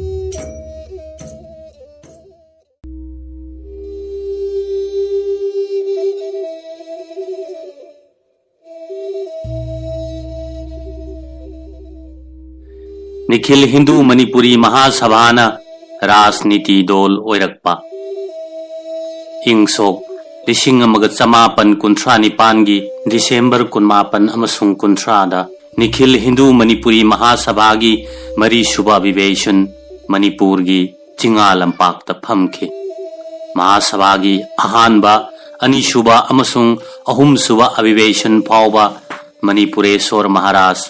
सार सुरसान सिंह मथंग सिटना सभापति ओइखि मरी सुबा चिंगा सेशन असिददी इरावतपु डेलीगेट पुनमकना अमत ओइना पुक्सेल तिनना सभापति खनखि निखिल हिंदू मणिपुरी महासभा की session Viplavi slogan Vande Mataram लाउदुन हौदोखि British साम्राज्यवादना Vande Mataram लाउबसी a thing पिरम्मे अंगकपने मतम मदु इमाबु खुरुमजरी हाइबो वहाई असि फावबा सिजनबा यारमदे मरीशुबा चिंगा सेशन की delegate पुमनमक अमसुंग visitor पुमनमक Viplavi फिजोल सेतली delegate visitor सिंगद नत्तना सेवा दल वॉलंटियर पुमनमक की फिजोल ने मतौ असुमना चिंगा सेशन दगी अहोंगबा अमा लाकले निखिल हिंदू मणिपुरी महासभा की ममिंग होंगले निखिल मणिपुरी महासभा हाइना कौख्रे महासभा असि मरीशुबा सेशन असिदगी राजनीति दौल ओइरे हाइना लेबाक मियाम खंगना लाउथोकले इरावत मसामकना सभापति ओइदुना फमखिबा महासभा सिगी मरी सुबा विवेचन अदुदा राजनीति अर्थनीति अमसुंग सामाजिक की ओइबा मरु ओइबा रिजोल्यूशन खरा लौखि सभापति की अहानबा भाषण मक्तदा मणिपुरदा पूर्ण दायित्वशील शासन तानबा सिंगतम की शासन पुनबा रानी गाइदिनलोबु जेलदगी थादोकनबो वहाई सिंगी मथक्ता मणिपुर की दरबार मेंबर सिंह असी महाराज की अपाम मियोई खंदुना हापना अखोई की लेबाक की शासन तौरी दरबार मेंबर सिंह असी प्रजाना खंजब मिहुत नत्तबना प्रजा अखोई की याइफब पुरक्लोई प्रजाना खंजब मिहुतना शासन तौबतना प्रजा की याइफब पुरक्कनी अमसुंग लौमी इसिल इनाउ सिंह चौकरी द फमलिबा अंगम मथौ सिंहना चौकरी टेक्तुना ओंथरकपदा नोंगमदि सोइदना मखोई मखुबाक्ता तारक्कनी असुमना राजनीति अर्थनीति आंदोलन की मैखू चुखलमे चिंगा सेशन लौखिबा वारेप सिंगदि अहानबदा मणिपुर दायित्वशील शासन लिंगदबनी अनिसुबदा सभालोक भोटना मिखल तौगदबनी अहुम सुबदा खुंगंगदा पंचायत लिंगदबनी मरी सुबदा सिंगतम की सासन पुनगदबनी मंगा सुबदा रानी गाइदिलु जेल दगी थादोकदबनी तरुक सुबदा यारेक संतरी पियोन अमिन साकथाक पोथांग बेगर दोलाइरेंग कक्कदबनी तरेत सुबदा खुंगंग खुदिंगदा स्कूल लिंगदबनी निपान सुबदा फ्री कंपल्सरी प्राइमरी एजुकेशन पीगदबनी मापन सुबदा खुंगंग खुदिंगदा अना लायेंग संग थमगदबनी तरा सुबदा खुंगंग खुदिंगदा सा संगी लायेंग संग थमगदबनी तरा माथोई सुबदा खुंगंगदा पोस्ट ऑफिस थमगदबनी तरा निथोई सुबदा लौमी गी थई लौखोंग सेमगदबनी तरा हुमदोई सुबदा सिंग पात तुरेन नीलाम कक्कदबनी तरा मरी सुबदा पता मनुंग दहोब तेरा पांबी की मही मपून फंगदबनी अमसुंग तरा मंगा सुबदा खेवा सेल कक्कदबनी असिन सिंग बवारेप सिंग असिगा लोइनना बंदे मातरम स्लोगान ग लोइनना अकनब आंदोलन की खोंजंग सरकार के मायोक्त संगसन बहुरकले महासभाना राजनीति दल ओइरकपदगी मणिपुर स्टेट सरकार की प्रेसिडेंट ARH मैकडोनल ICS ना इंगसोक लिसिंग अमग चमापन कुंट्रा मापन की मार्च कुनमाथोइदा ऑर्डर अम थोकले मदुदी महासभाना राजनीति दल ओइरबनिना सरकार की कर्मचारी सिंह पुमनमक सरकार की थबक थादोकपा नत्रगा महासभा थादोकपा असिने असंभ वहीदा ऑर्डर अदुगी मतुंगिना महाराज अमसुंग सरकारी कर्मचारी सिंह महासभादा यौरंब पुमनमक महासभादगी तोकनख्रे रिजाइन तौनख्रे मतम असिदा प्रजा म्यामना इराबत मिटिंग थमनरकले इराबत करम तौगनी सना सावन मई संगलुरबा सफरी लुप्तुना मचू संगलग थोरकप सनागुम इराबत की मसक सेंगना चोंगथोरकले इराबत चिंगनब लैतना सदर पंचायत मेंबर की फम थादोकले रिजाइन तौरे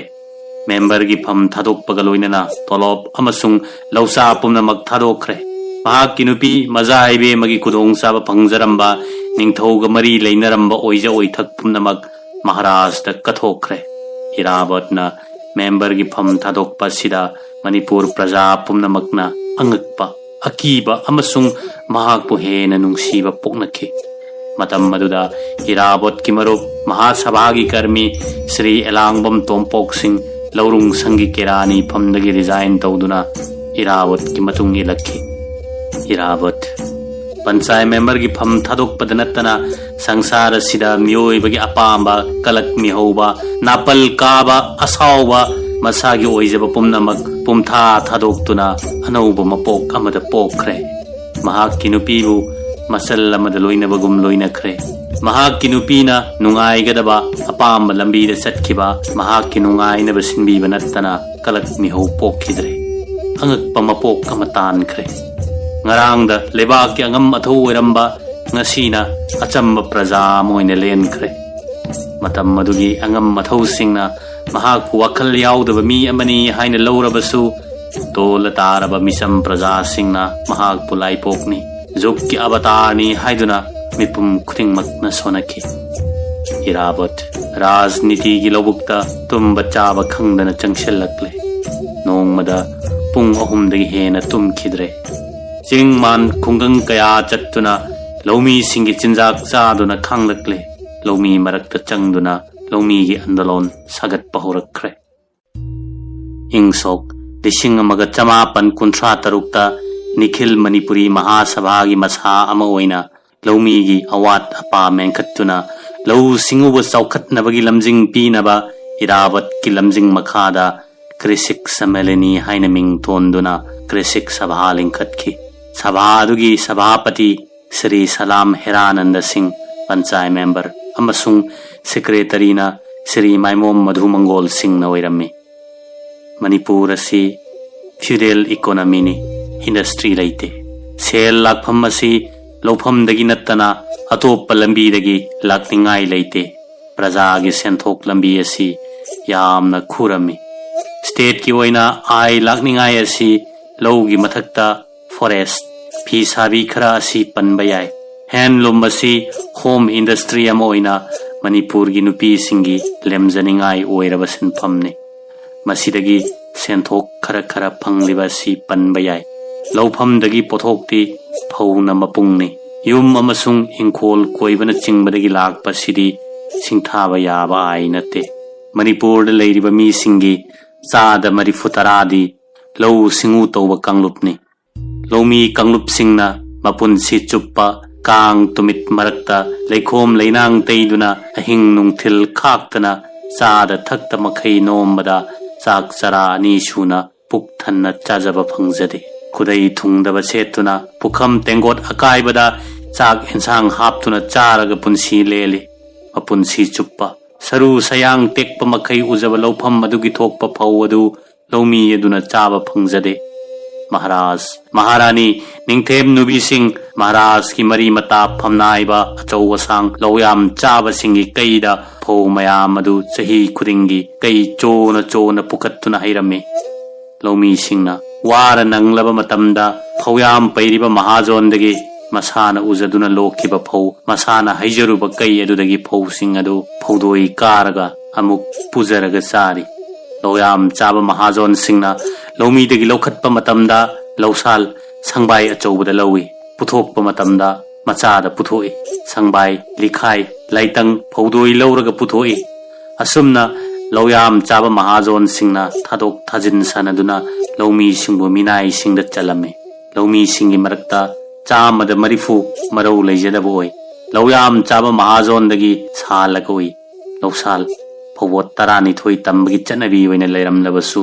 मधु आयन अमा ओइना लैरमदे लौयाम चाबा सिंगना लौनिंगबा लौसान लौरमे लौसान पीना पीना लौ सतोक सचिन तौबा लौयाम चाबगी पॉलिसीने मयाई ओइबा लौमी कांगलुप मसागी लौफमदगी थोकपा फौ समना हाइरबदा लौमीना मसागी चाबा ओकनबा थमजरगा अथोई अहेन फौ खरा ताइगे हाइबदा मसागी मपोत अदुगी ममल मसाना अरेपा ममलदा ताइबा ngamjade योनगदौरिबा मपु अदुना ममल लेपते लैगदौरिबा महाजोन अदुना ममल लेपी लौमीना ख्वाइरंबन कैथेन दुकानदा फौ ताइगे पुखलकपदा वानगदौरिबा महाजोन अदुना पिनिंगबा ममल पीदुना वालहौई वानबा मतमदा उची खांग अमसुंग थम्बदा कंसिलकपगी हिसाबता शेर यांखैना मोन सारगा वालहौई असुमना सेंजाव पाइबा लौयाम चाबा महाजोन सिंगना लौमी की पुनसिबु सेल थुमगी फिबमदा थादोक थाजिन सानदुना मिनाय योलहिंगना पुनदुना थम्मे खुंगंगदा लैबा लौमी प्रजा सिंग अवाबगी पोलुम कोकथोंग असि हपकलकपा नत्तना यांगकपदी लैत्रे लबुक्तगी ई खुदाप अमतंग फालुबा चिंगदगी सिंग कोकथोंग अमतंग चल्लुबा इंखोलदगी तेरा हेकपा पया परल अमतंग पुदुना लंबीदा चटपा युम अहनबा साबदा फॉरेस्टना पिता थादुना ओनबा अमदी इंखोलदगी उ यानदुना ही साजबा इंखोल नुंगदा पतालेन मनुंगदा होबा तेरा पुनमक इंखोल मपुगी नत्ते तेरा पुनमक स्टेट सरकार गिने फॉरेस्ट डिपार्टमेंट की मी लाक्तुना लफोई मसिंग थीरगनी तेरा मही पुनमक स्टेट सरकार गिने खोंबालदा अंगांग सिंगना खोई चोपतुना nga फाबा इन सिंगबा मसागी लौरक लौखोंगदा ngathi chathi तौजबा पाट की थंजिंग थरो थंबाल थमचेत हेकपा इकंग थादा थमना मकोक खुनबा कौखा थंबौ तानबा असिना सिंगबा खिबिकसी फिशरीगी पाट चाबगी पाछेल थोंग लानबगी खेवा पैसा पुनमकसी लौमी प्रजाना कोकथोंग पुरमे सेल थुमगी अवाबा पोलुम कोकथोंग असि मथक्ता यारेक संतरी पियोन अमिन चाकथाक पोथांग बेगर अमसुंग दोलाइलेंग असिगी पोलुम कोकथोंग अथोइबने मतम मधु लाइरिक लाइसु हैबा मिसिंग यामलमदे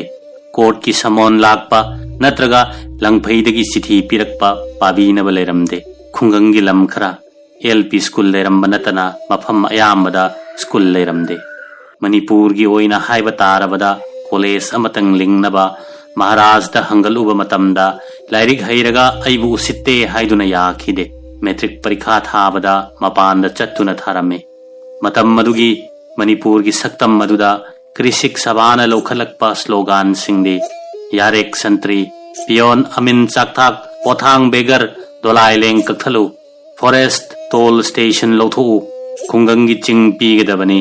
चिंग पात की नीलाम कथलु शेर निफुन मोन सागदबनी लौमीदगी लौ सत्पयादे उतोंग हुम्फुमरी की संबाइदा लौसान लौगदबने इंखोल पता मनुंग दहोबा तेरा नीलाम कक्कदबने लौयाम चाबनीति मुथलो लांगोल पाइबना लौगी मपू कृषिक मजदूरास लिंकटकदबने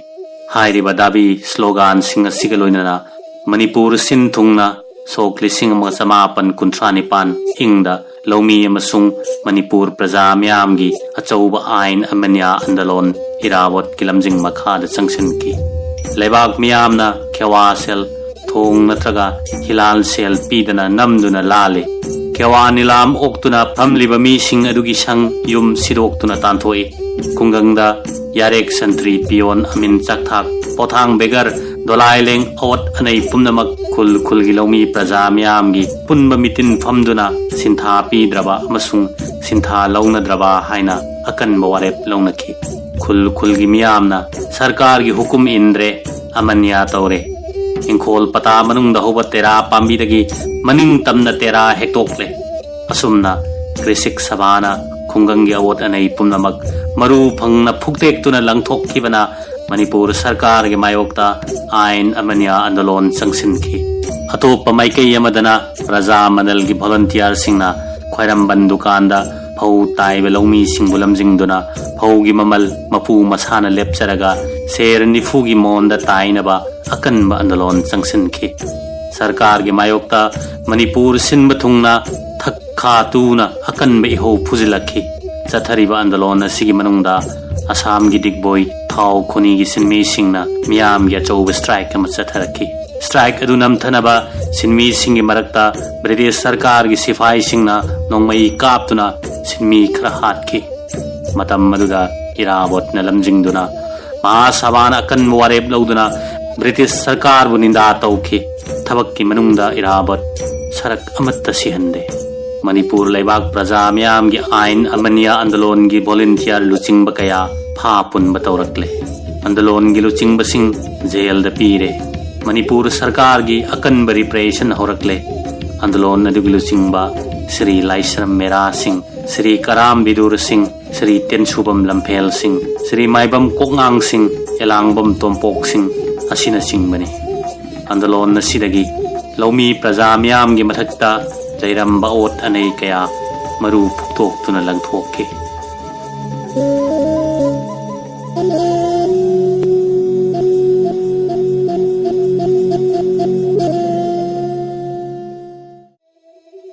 सोक लिसिंग अमगा चमापन कुंथ्रा मापन इंग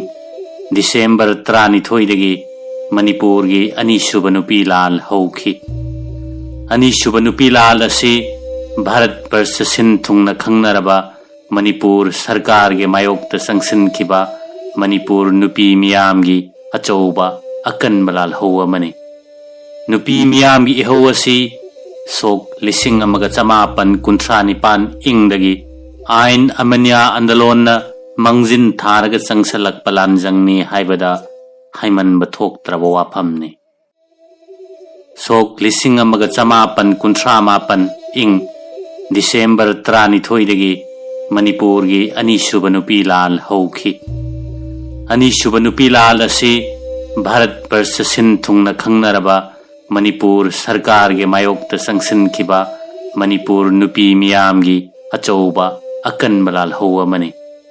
नुपी मियामगी इहौ असी सोक लिसिंग अमगा चमापन कुंथ्रा निपान इंगदगी आइन अमन्या आंदोलन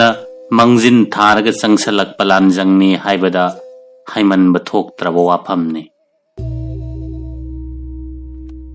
दिसंबर 12 की लालहौ असी हौरक्पगी लंगला लंगजिंदी मोनोपोली कैपिटलिस्ट सिंगना मणिपुर की चिंजाक की पोथोक पुमनमक पाइसिनखिबदगिनी पोइनु ममई चनब तंगाइरिङै मणिपुर की कैथेलदा फौ चेंग चोइना संबाई लिखाई लाइतंग अमदी चेंग मेरुक अम फाउबा वानब फंगलक्तब मतम अमा ओइरक्खि मोनोपोली कैपिटलिस्ट सिंगना फौ मखै पुन्न पुन्न वानसिलगा मखोई मिल की गोडाउन पैसिंदुना थमजिलगा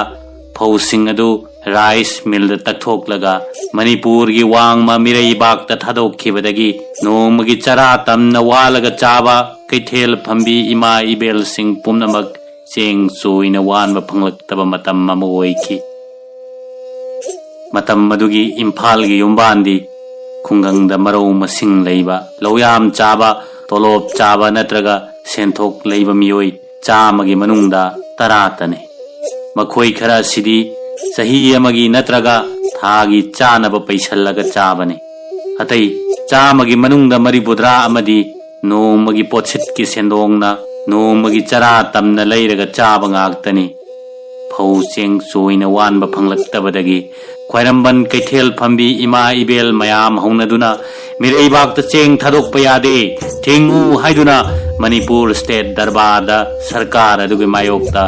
ꯃꯅꯤꯄꯨꯔꯒꯤ ꯅꯨꯄꯤ ꯃꯌꯥꯝꯅ ꯂꯥꯎꯗꯨꯅ ꯄꯨꯖꯤꯟꯈꯤ ꯃꯇꯝ ꯑꯁꯤ ꯃꯅꯤꯄꯨꯔꯦꯁꯣꯔ ꯃꯍꯥꯔꯥꯖꯇꯤ ꯅꯕꯗꯤꯞꯇ ꯂꯩꯈꯤ दरबार मेंबर पुनमक नुपी मियामना कोइसिन्दुना हौजिकमक मिरैबाक्ता चेंग थादोकपा थेंगु हाइना घेराव तौदुना मपाल थोखन्दना थमले दरबार तना चेंग थाबा थिंगबा ngambagi पांगल लेते महाराज की याथंग लौखिगे हाइना वाहै थयाइनरकपदगी नुपी मियामना हौजिकमक महाराज कौथोकदबनी हाइना तक्सिलमखि दरबार की प्रेसिडेंट मिस्टर शार्प अमसुंग दरबार मेंबर पुनमक नुपी मियामना फादुना टेलीग्राफ ऑफिस ताना पुरखी मरमदी महाराज पु हौजिकमक टेलीग्राम तौदुना कौथोउ हाइना नुपी मियामना तक्सिलखिबने मिस्टर शार्प अमसुंग अतै मैतै मचा दरबार मेंबर पुनमक टेलीग्राफ ऑफिस मनुंगदा होइजिन्दुना थमख्रे सेंग थाबा थिंगद्रिबा फावबा मपान थोरकपा यादे हाइदुना टेलीग्राफ ऑफिस की मपानदा नुपी मयामना कोइसिन्दुना थमख्रे थोकलिबा थौदोक पुनमक दरबार मेंबर सिंगना महाराज ता टेलीग्राम तौदुना खंगहनखि चेंग थाबा थिंगबगी तंग ताबा पाउखुम अमा महाराज तगी फंगद्रिबा फावबा दरबार मेंबर पुनमक साग इसिंग अमत्ता पिजा पिथक्तना टेलीग्राम के ऑफिस मनुंगदा थोखंदना कोइसिन्दुना घेराव तौदुना थमखि लालहौबी नुपी मयाम अदुबु तकथोखिनबा ब्रिटिश सरकार की असम राइफल्स ना नोंमई पाइबा सिपाही कौथोकले कमांडेंट ब्रिटिश मसा मिस्टर बोलफील्ड की कमान मखादा लान थेंगनबगी फिबमदा सिपाही मयाम अदु नोंमईदा संगिन थेचिल्लगा सापोट लानपोट पुदुना लाखिरमे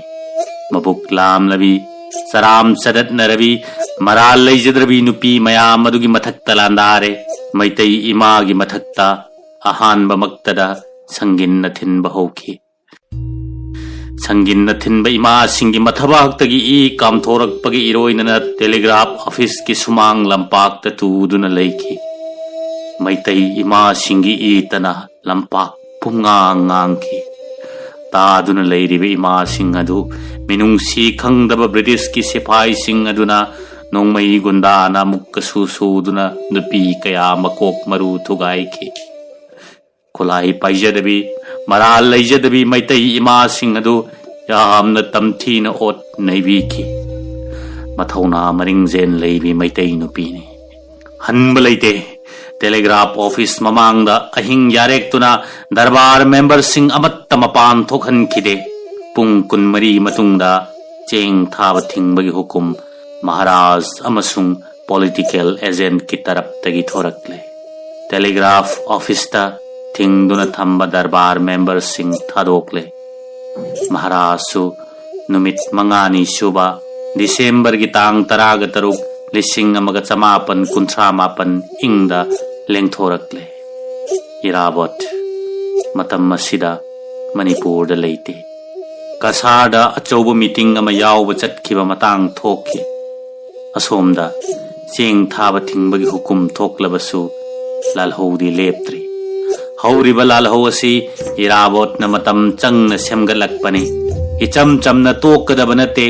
इहौ असि मणिपुर स्टेट दरबार सरकार नदी मिरैबाक्ता चेंग थाबा थिंगबगी हुकुम थोकलबनिना नुपी मियाम असि नेमजख्रनी हाइना थाजरमी अदुबु मणिपुर सरकार न थाजरम्बा दुगी ओना तैनबदा नोंगमा कांगदना अकनब इहौ चंगसेलखि नुपी मियाम की माइकैदगी अमरी महासभा की माइकैदगी इरावत पुलालहौ असि लमजिंगनबा यामना थुना थोरकनबा कसारदा टेलीग्राम तौदुना कौथोकलमी टेलीग्राम फंगबगा कसार की प्रोग्राम पुनमक कथतलमलगा इराबोत थिनथदन इम्फाल की नमक खोंसा लकले इंग सोक लिसिंग अमग चमापन निफुगी जनवरी तारीख मंगादा इम्फाल यौरखी महाकना इम्फाल यौरकपगा महासभा की वर्किंग कमिटी की मीटिंग अमा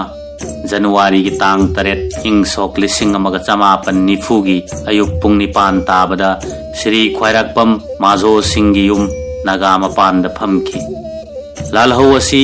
मखा चत्थबगी वाफमदा वर्किंग कमिटी की मनुंगदा चावना मोट खेनरे भोट लौनबदा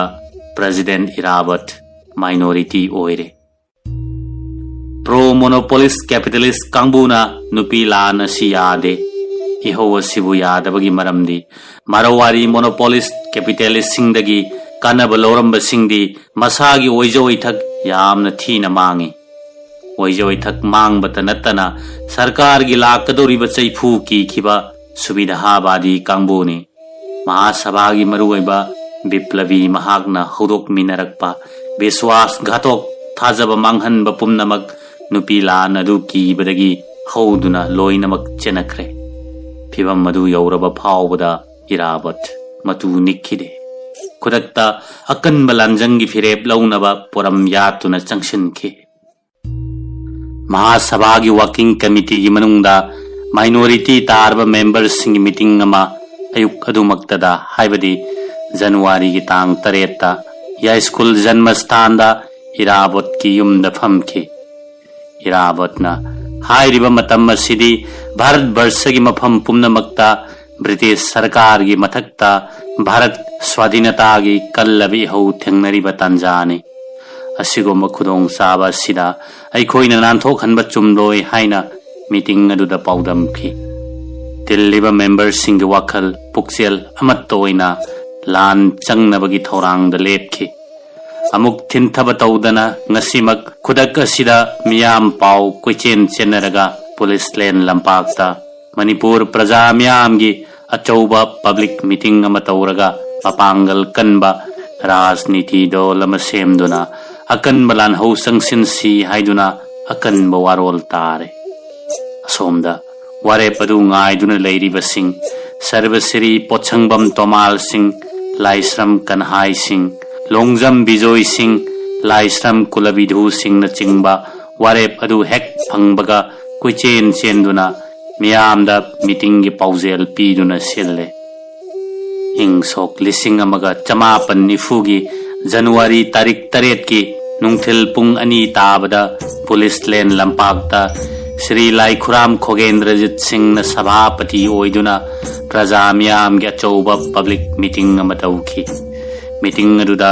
इराबतन नुपी सिंह के हौरक्लिब लान अदुबु सौगत्तुना सांगलब भाषण अमा पीखि विप्लवी महाक की भाषणदा चेंग खुया अमा फंगनब हाइजरुबदा नुपी ब्राह्मणी की ई खुजोक अनि थन्न पिबिरखि ममित्तगी मपी तान अकनब वहैदा मथुआई सोकना ngang नुपी लान असि लमजिंगनबगिदमक नुमित असिगी पब्लिक मीटिंग ना पुक्सेल अमत्त ओइना इराबतपु प्रेसिडेंट खंदुना हापलगा प्रजा सम्मेलनी कौदुना विप्लवी राजनीति दल अमा लिंखत्खि प्रेसिडेंट थारगा मेंबर कुंतरुकी वर्किंग कमिटी अमा सेमखि कमिटी अदुगी जनरल सेक्रेटरी श्री एलांगबम तोंपोक सिंह अमसुंग असिस्टेंट सेक्रेटरी श्री लोंगजम बिजोई सिंहबु पुक्सेल अमत्त ओइना खनखि प्रजा सम्मेलनीना नुपीलान लमजिंग लक्ले मैतई मागी मरक्ता महिला सम्मेलनी लिंखत्तुना नुपीलान अकी अखंग लेतन संगसेल लक्ले खरमबन कैथेल अमसुंग पुलिस लेन कैथेल मुदले सेंग तकप मिल पुमनमक नुपी मियामना पुमथिंग थिंखरे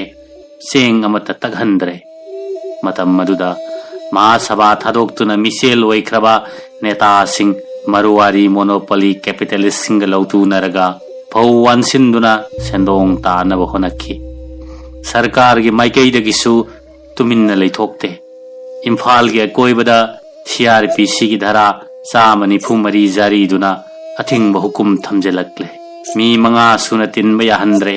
अदुम मोइनमक अथिंग हुकुम थुगाइदुना नुपी मियाम लांजंग लेप लेते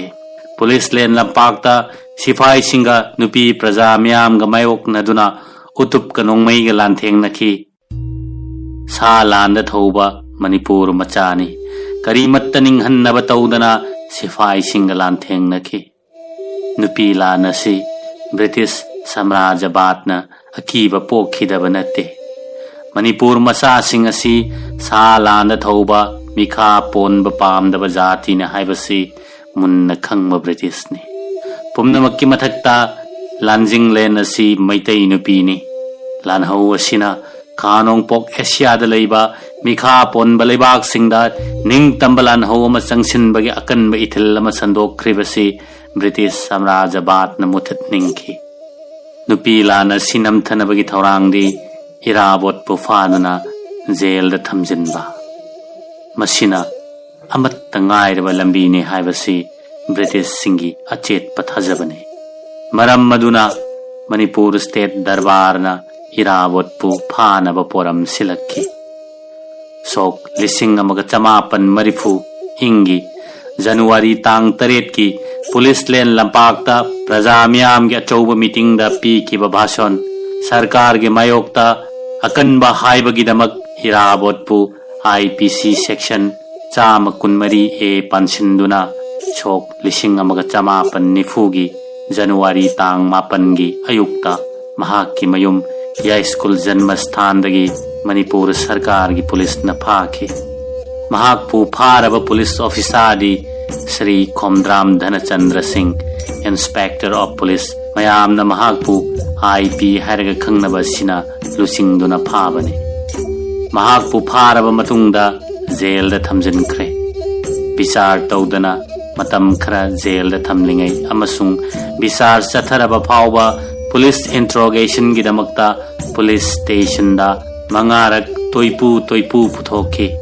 पुलिस स्टेशन दा इंट्रोगेशन गिदमक इराबोट पुथोखि व तारीख सिंगदी मथंग सिदना सोक लिसिंग अमग चमापन निफु इंग मार्च 12 13 13 Taranipan amasung kungamathoi Manipur state darbarna Irabot ki vichar chatharaba matungda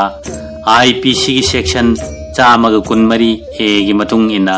chahi ahum thabak sudaba jail gi miyat piki Irabot maha ki punsi gi chatharak pathoram parengi manungda ani shuba nupi lan aduna Manipur gi samas aduda otlam nairamba amot palaida khong thafam leiram draba pumnamak pumgi sing isau malak pamatamda ising na amot akai pumnamak chamthoktuna sengdok pibagum nupila naduna samas adugi amot akai pumnamak sengdok pirambagaloinana tungi lakadaba samajik arthaniti rajniti gi ahongba anoba yawan ama purak nabagi lambida nupi gi chauba thauda kaurabra December 12 wahangasi thore wahangasi biplavina kabi oina amuk hinghalli ngasi ahing lele numit amachat khre sampun sellu devi ipha phari badu December 12 ama hokre December 12 ama lakle kaurabra thajabra sampun gani haiba ningbra numit asi lakani haiba